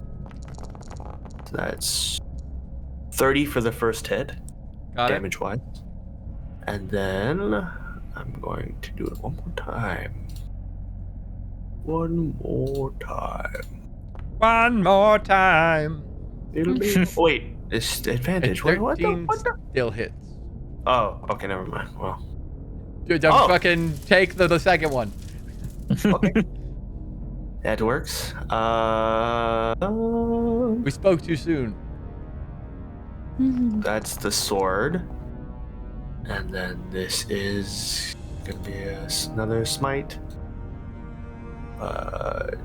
2d8, and then it's crit. That as well. So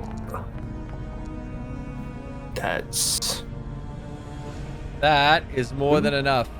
Kirik swings once, slices into the skeleton, it staggers back, and then Kirik pulls his sword back and stabs straight through the chest and clavicle. And in a burst of light, it shatters to dust. rest easy, brother. That removes you guys from combat. Pending Banishment. pending banishment. So Oh man. you guys Yep. have a sec before things get before that other one comes back, pending Anders' concentration. Okay. All right, I'm gonna turn to Irina and hand her a potion of greater healing Got it? and say, we should leave this room. You do not have to tell me twice. I'll move that out of your inventory, and she's just gonna straight up. I shrug already that. moved it out of my inventory. Oh, weird. It doesn't. It's just Or goes. I removed one of them. Oh, okay, cool. And that's perfect. I just copied it over to hers. She's gonna use it.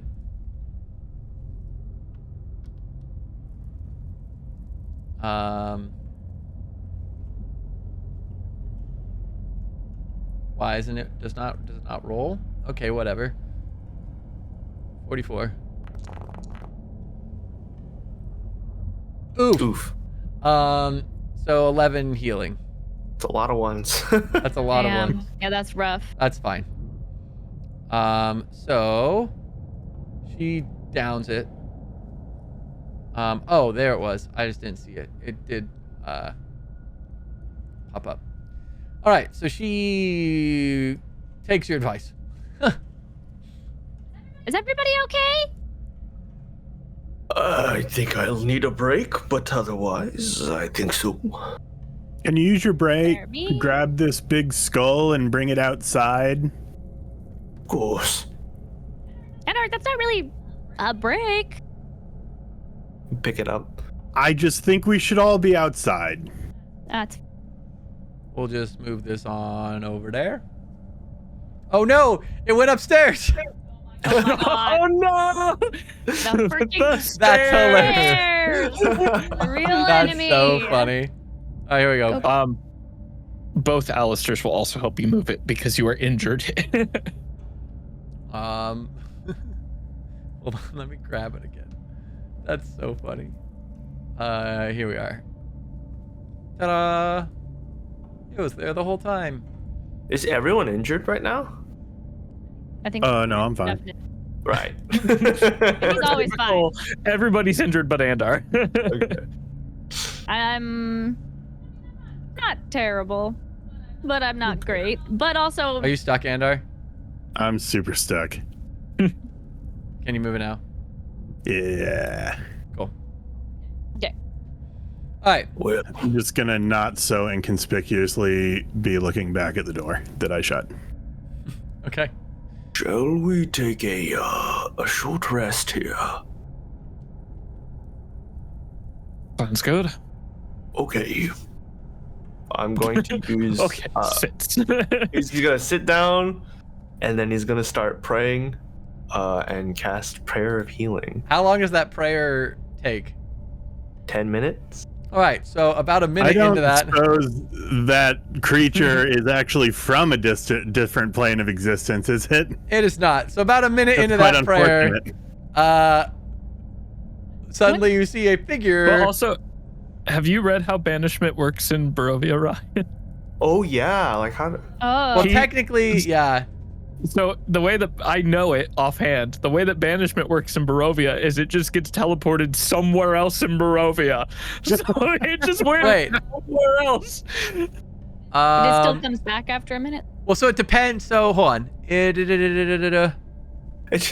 just slides off the dome. That's It's one of holding the everyone it's here. one of the spells that has a different effect in this module.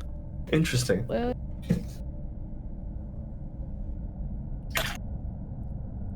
I'm gonna check something real quick. This could be very interesting. Because let's see. Structure, character levels. you know what? Sucks about. You know what? No, I'm just gonna yell at Alice. Don't let me forget. I'm mad. Two. I will forget I'm mad. Don't let me forget that I'm mad. Don't let me forget I'm mad. Because I'm not mad. That was fun. What? But Mim's mad. Alterations to magic.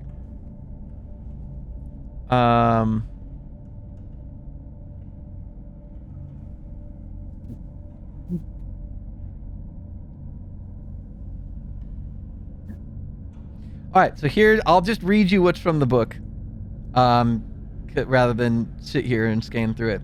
The land of Barovia resides in its own demi-plane, isolated from. No spell, not even wish, allows one to escape from Strahd's domain. Astral projection, teleports, plane shift, and other similar spells cast for the purpose of leaping simply fail, as do effects that banish a creature to another plane of existence as written. So banishment would fail. We've ruled otherwise previously. These restrictions apply to magic items and artifacts that have properties that transport or banish creatures to other planes.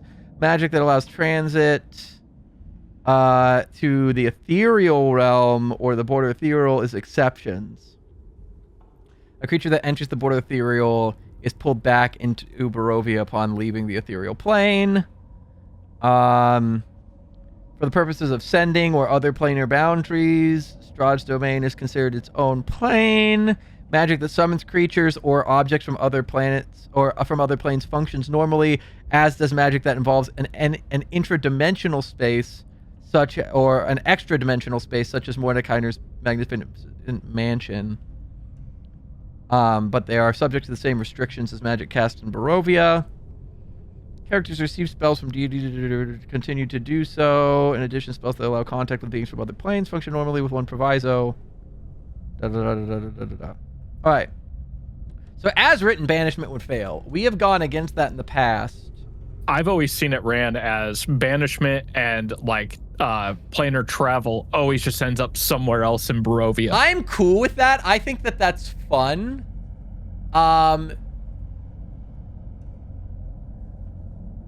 Pending that, I will leave that up to the group. What do we feel about that? I think that's fun. I think it's. I think it makes really funny interactions with spells.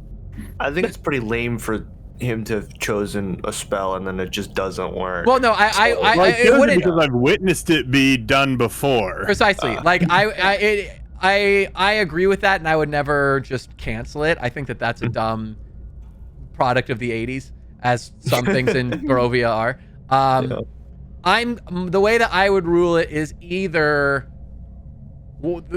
by default, I would have done it similar to, we were saying, like ethereal plane, of rather than being like a Harmony Demi plane, is just trapped in stasis essentially, and then comes back where it was, as if banishment was a thing, but it's not a separate plane. It's just like an ethereal stuckness. I am cool with shifting to it, go somewhere else in Barovia. Out of those two, what do we want as a group? And we'll just leave it that way moving forward.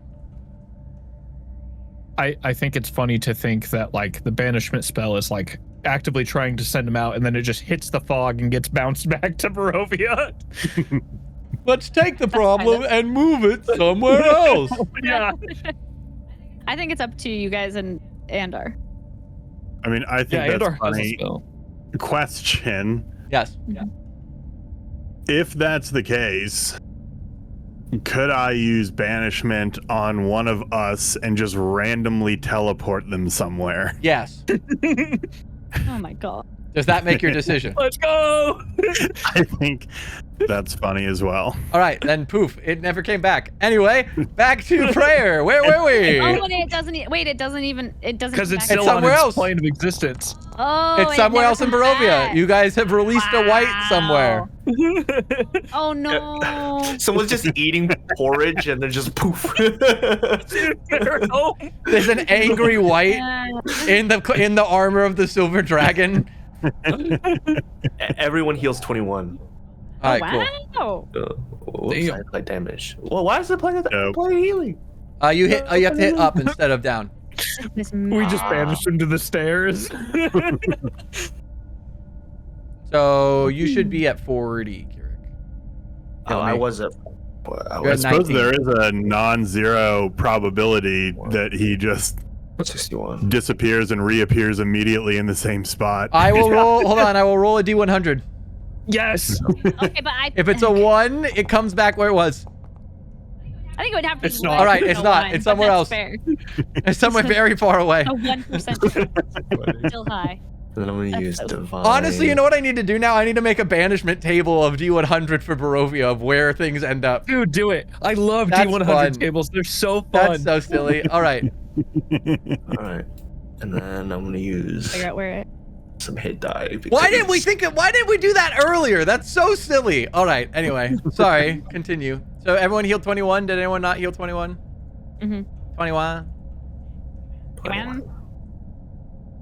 So it's been 10 minutes. So, but within that 10 Yes. minutes, I would have stood next to Aster with my arms crossed, with my head, at his height, 12. and I would have sassed him, and I would have said, "So, just a thought here.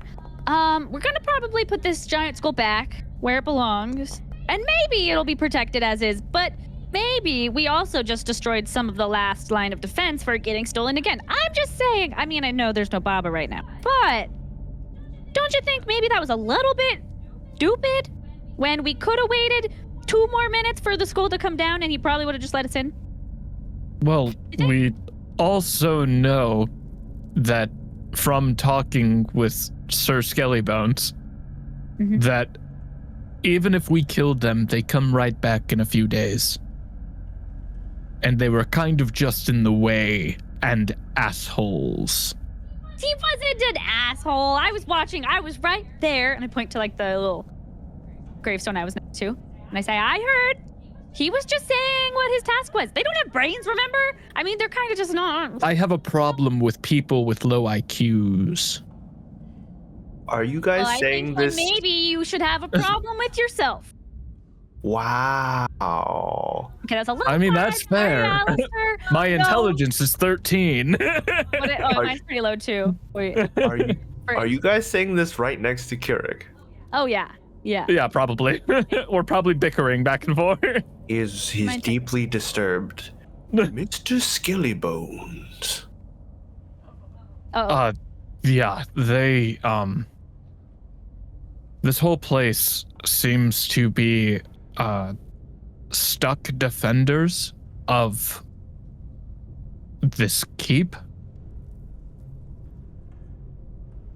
To be honest with you, the one that understood it more is no longer with our group. I see. He would have been able to describe it better. I don't think they mean harm. They're just also stuck because the skull isn't where it should be. Deconsecrated ground. Precisely, actually. Above table. Yeah. Sorry. Yes. Did they get? They were trapped after the skull was stolen, or were they trapped as part of a curse before? Like. I don't know that we really know. Above table, let me check Here's his the thing, name. Nick would know. I can tell you. They told us the like Godfrey, happened. Sir Godfrey, Yes. Skelly bones. shared right? with you that essentially, due to the slaying of the Order with the war with Strahd, and the fact that they all died noble deaths, but deaths that had not fulfilled their duty to protect their realm. They were risen as restless spirits with vengeance wished upon Strahd. However, once Vladimir, who's the head of the Revenant spirits... Angry Bones. Yes. Angry okay. Bones.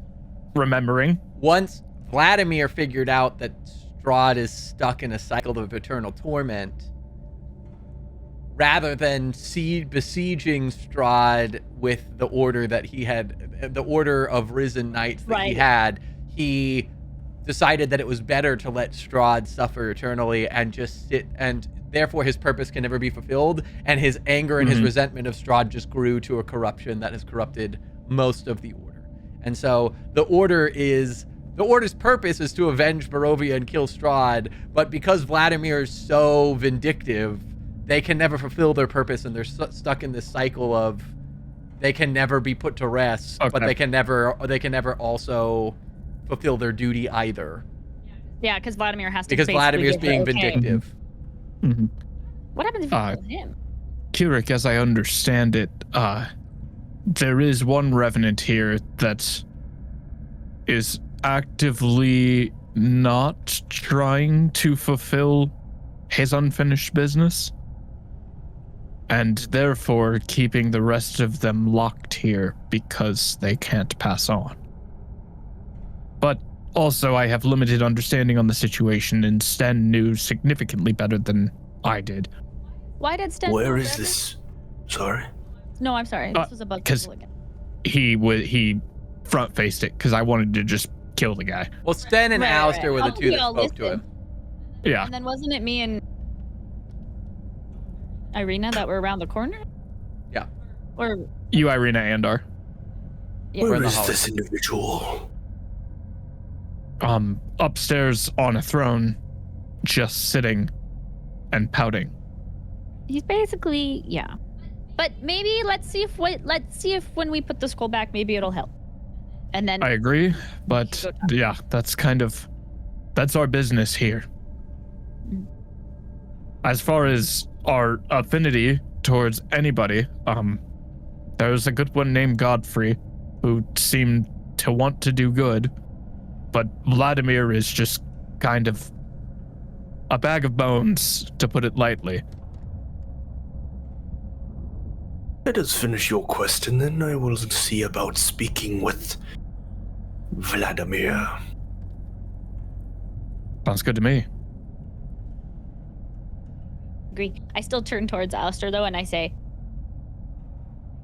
still think what you did was stupid, and you got a lot of us hurt.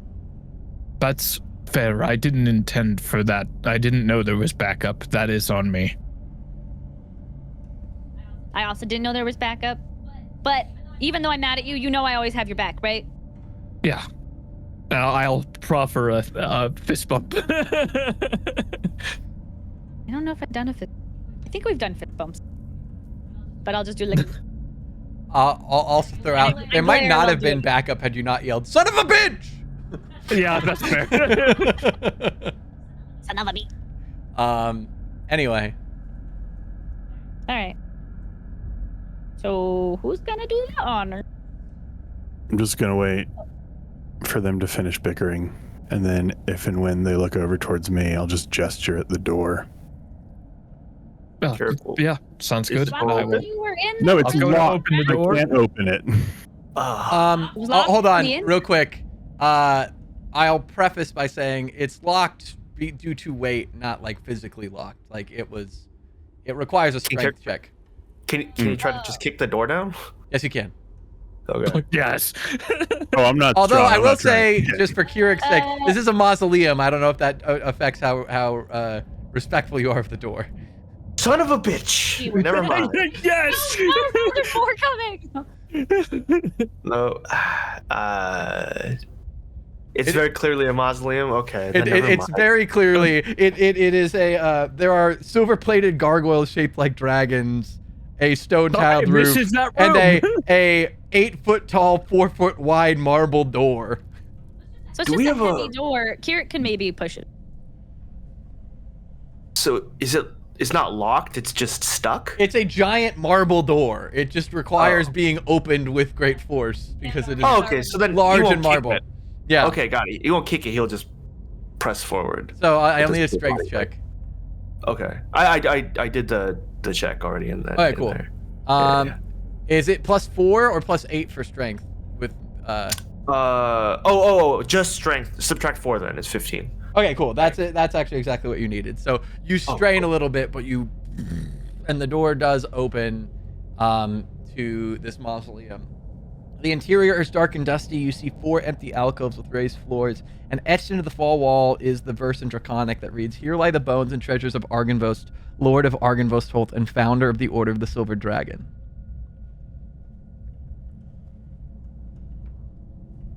You know, Andar, I'm really surprised that there weren't any traps when you went in there. It had a guard. I guess that's fair, but still, I would still trap it with a guard. Had a pretty It powerful had- guard. It had bad reception. Wait, how did I'm sure that the guard was killed when Baba came. She took it and then the guard repopulated without knowing any better. It's also entirely possible that there are traps. I didn't really touch anything. Oh, All right. we've all learned better than Keurig pushes open the door and then drags the skull inside. Irina It would follows also in. help place the skull. Cool. You guys head in and you take the skull and place it in the center of the mausoleum.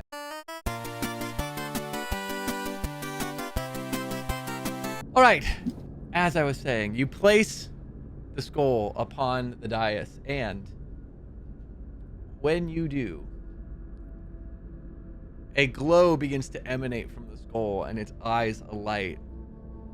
A shimmering silver form arises from beneath the skull and spreads its wings to the size of a great dragon that roars and flies up to the top of the tower. Past Andar. Andar sees it fly overhead and its wings spread wide, and it enters into the tower itself, at which point there's a burst of light and a beam flies into the sky. You see a beacon. We see nothing. And fixing that, you see a beacon shining forth, sending light around Barovia. The light extends, can be viewed from Valaki, Kresk, Berez, and Old Bone Grinder, the ruins of the tower and the werewolf den, and the light can be felt even by creatures that are blind. Darkness, my knights have been freed of their curse.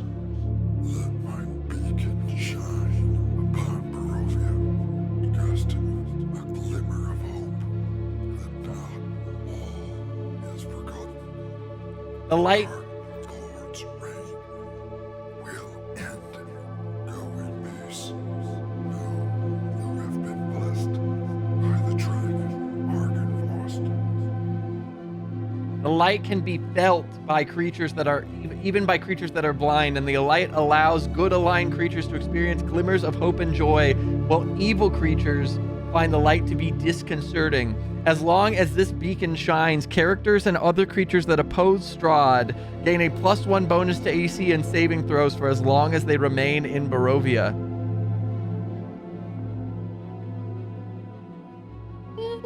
The beam shines up into the mist and seems to glow throughout the sky and casts this ephemeral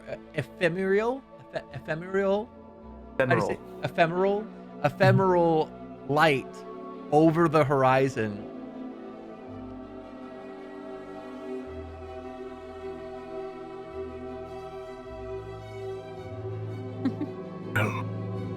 Would you look at that?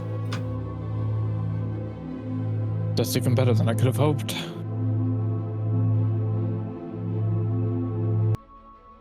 I say it's high time we have a discussion with that Vladimir character. Don't you? Hi, yeah. This is. Well, maybe he's kind of. I mean, the Argynvost said. Did he actually say that, Ryan? The thing that was playing, and the thing in chat. Did the dragon actually speak to us? Let me see what this says just to check. You heard what you could make out, yeah. But go ahead. Well, let's play this out. I'm excited for it. Okay. Let's go see. This is really cool. How the heck do we add that +1 to AC in saving throws? We'll do it manually. I think there's a Okay. conditional modifier. We can just add a +1. Cool. Anyway. To save you guys time, Pull something. Yes, please. Beam me up. I will take you to that floor.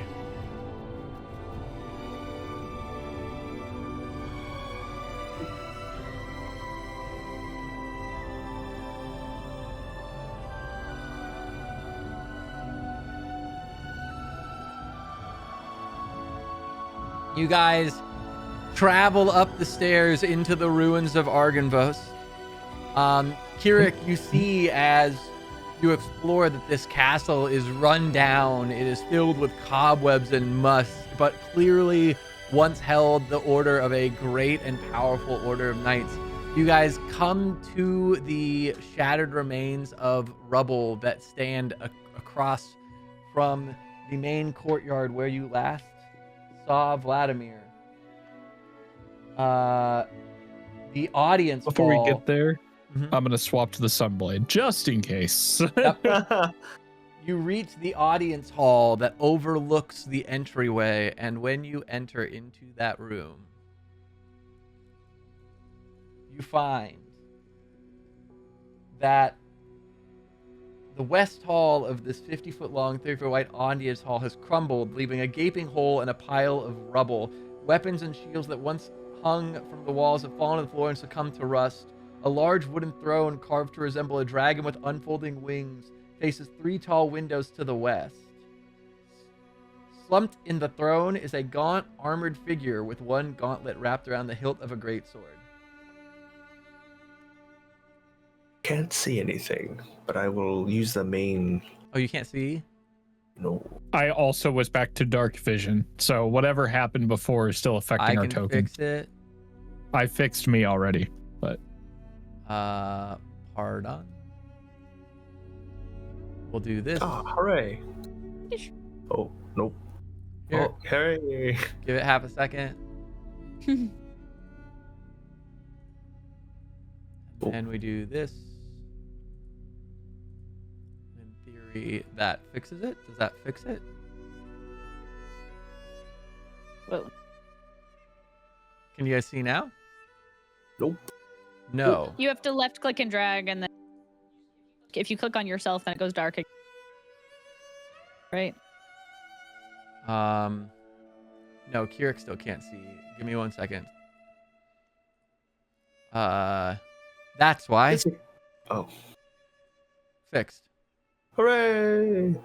Can anyone else not see? Both my tokens are good. Well, I can't Hold on, then let me fix you. technically. All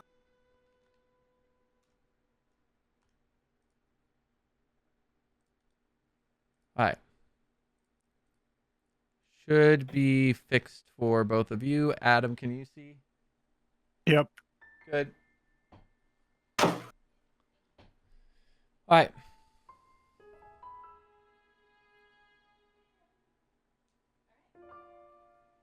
So then in this throne, there's the slumped over figure. Yep.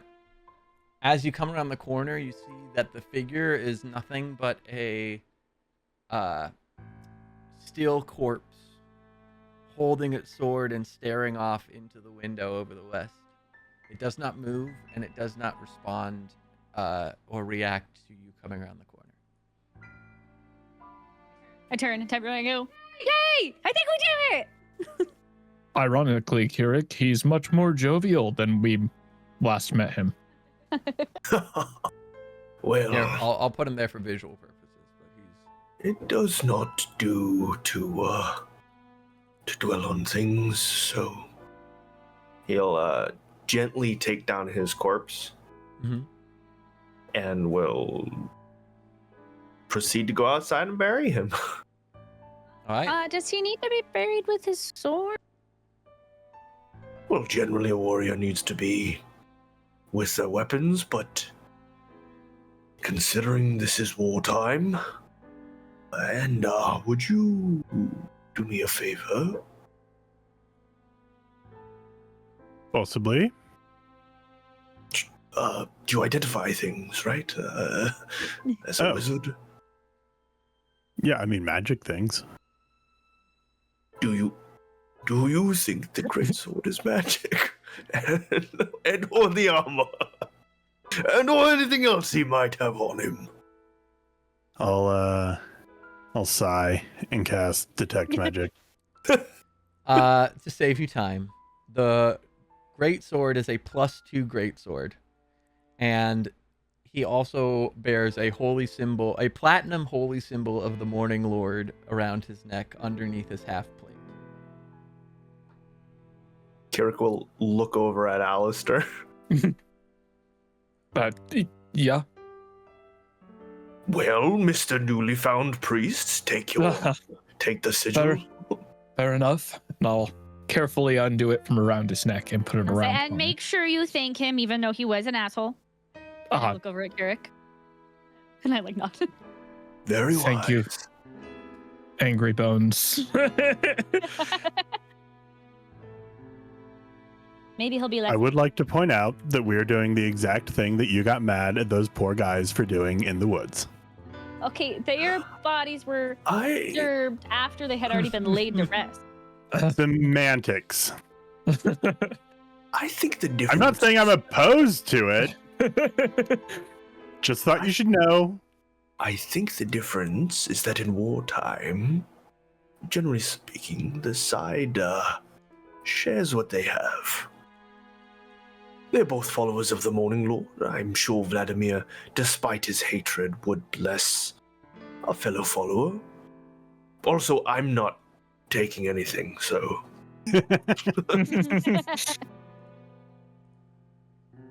I don't think I need any. You sure you don't need the greatsword? I mean, I think you could use it quite well. I know I could, but I like my. I was Yes, just you are. wondering if anyone else. I think the black opal in its dragon's head looks cool. I have dropped the holy symbol of the Morning Lord into your inventory. Is it just a holy symbol, or does it have any special properties for D&D Beyond's sake? If it does, I can read it and The just holy symbol make of the a Morning custom Lord restores 2d6 hit points when presented as a bonus action. Recharges at dawn. I'll make a custom item. Thank you. Cool. If you want, you can just probably pull it from this. It has all of it built in and a symbol, so you might be able to copy paste some junk. Is anyone taking the great sword? I don't want that barbaric thing. It's the +2/+2 is magic. I mean, can't use it. Does it do magic things, or is that? It is a Yes, Just, I'll be honest, I think I'll stick to the blade that has sunlight coming out of it. Kind of fond of this thing. fair enough. Like you said, a warrior deserves to be buried with. And he probably wasn't that angry before, he had centuries of being driven mad. I don't think he was, really. I think Kirik has a point. I think this is just a soldier. Or a captain. Pretty high up there. Everyone deserves a proper burial.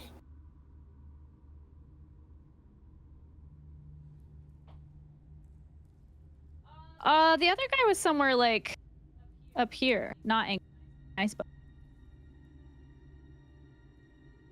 Right. Time to go over there. Speaking of Hold which, on, I'm I reading think... one thing. So if that was a question for me, give me 1 sec. Yeah, it's... Bury.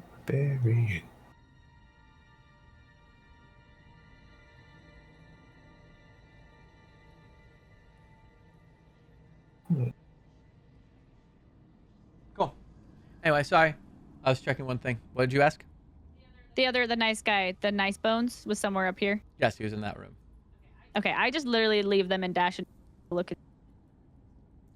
Or his body. You see around the table 5 withered corpses. One at the end that seems to be slightly gritty. Oh. I close the door. Eric, if we need...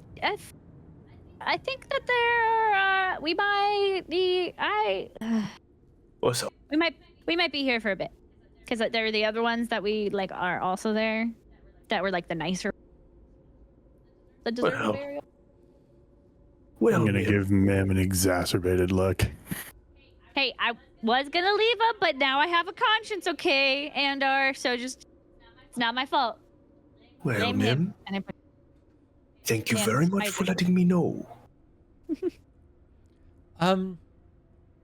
Idea.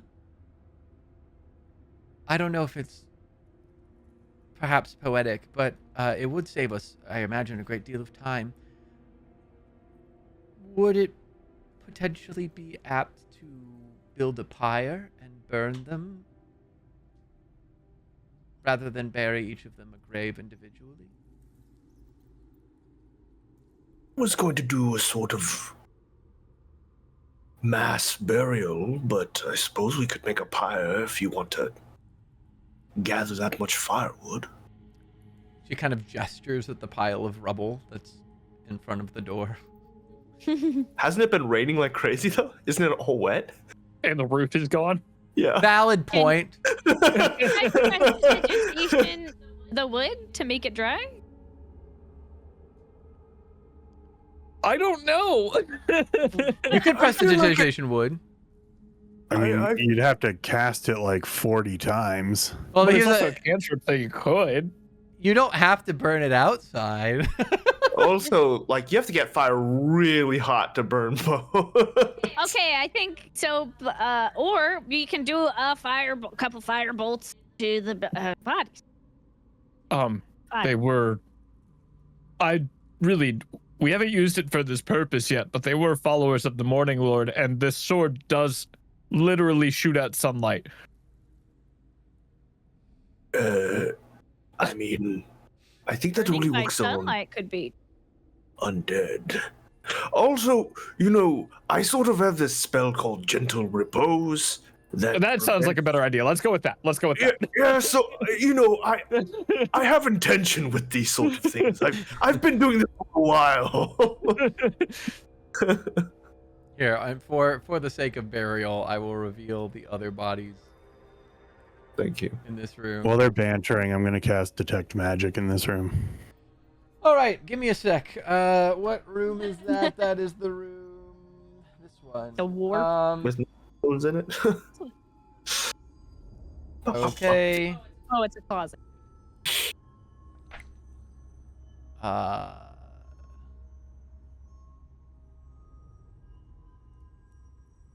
This is floor 3.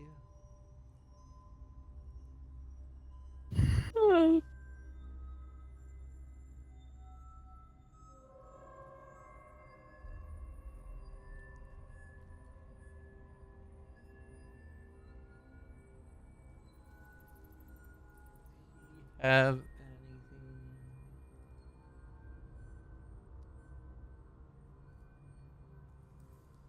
All right, you detect magic, and there is no magic in this room.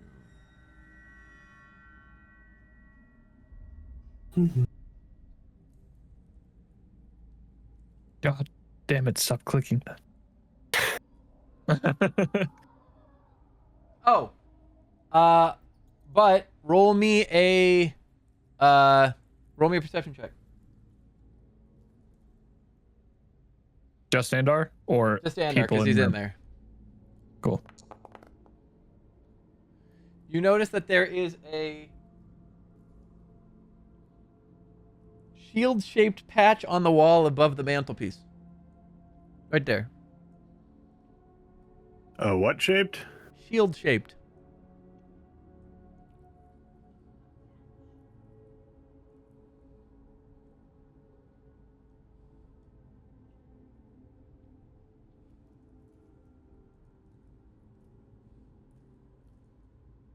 I'm gonna poke it. You poke stone.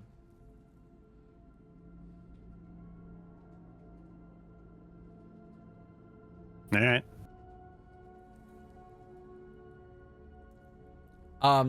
In lieu of Nick, cough, cough, you have a magic shield of Argynvost.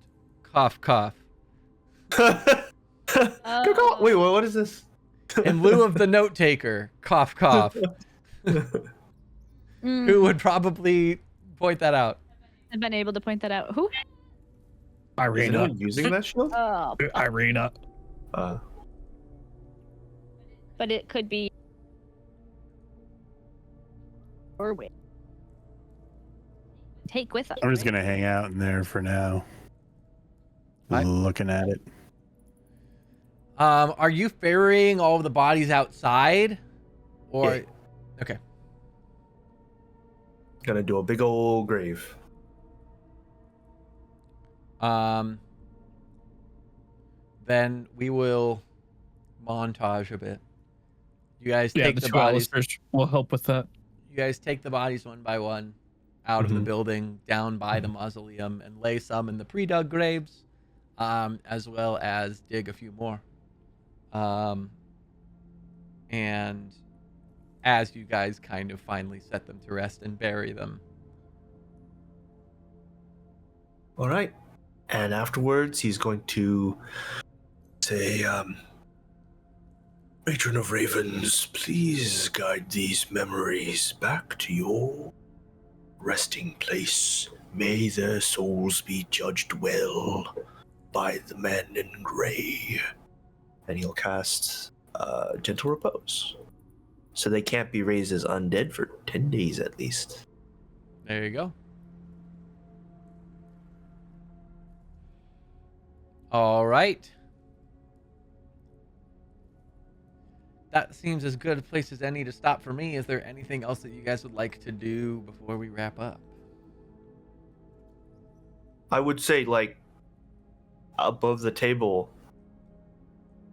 I feel like that the shield of Argynvost going into the hole is not something we're going to remember next time. Yeah, that's So true. if we're going to do it, we should do it now. If we're not going to do it, perfectly fine. Well, is there anybody who went in that room besides Andar to get bodies? Well, I did. Okay, Oh. then anyone who went in there, roll me a perception check. I mean, I'll let him know about it. There's a shield. There's a shield hole above the mantelpiece. Yeah, he And let them know that there's no magic things in there. Are like secret passageways magic, would you say, or is it like If it's a magical secret passageway, then yes. Irina, there's a weird hole in the wall. Hey, can we borrow your shield for just like a few moments? Irina takes the shield, Hopefully. places it in the wall. It slides to one side, and then a piece of stone slides out from behind it, and inside is a glowing blue gemstone, shaped much like an egg. No magic in here, huh? Wait, is this like a dragon egg? And I look at Kira. Why are you looking at me? Just, I guess I assumed you'd seen dragon egg. I don't know. I'm We- sorry. Either way, we should take this with us to the Wizards of Wines. Well, the gems at the Wizard of Wines are not dragon, like the same shape, are they? They are egg-shaped gems. Oh, okay. Oh, and then we didn't know where the third one was. We found it. Never mind. Yay! I'm so glad that we put the shield there. Okay. That's the thing. We would wonder the entire rest of our lives where that gem is. This is huge. Huge. Does the shield now come out? Was the shield just a key? You go and grip it, and you Mhm. comes off the wall, and the wall reseals. Wait, did someone grab that? I assume we got the thing, right? No, I didn't grab it. Fuck, I put it back. Alright, The most D&D movie. Wait, does the shield act as a key? Oh shit, we didn't get the thing up. who has the swamp gem? Do I have it? 'Cause I I'll grab it. I don't- All right, so Andar has the blue gem, and Mim He has the instantly green gets gem. teleported. It's a port key. Next episode, where's Andar? Roll a D100. Andar pierced next to a very angry white. What are All right. So that will do it for today's session. Yay! Big session. That was really Guys, after 4 years, Barovia has a glimmer of hope. GG. It's been 3.5. We've waited Thanks. 3.5. The rest of Barovia has waited centuries. Okay, we could fine. 3.5 to a couple hundred years. All right.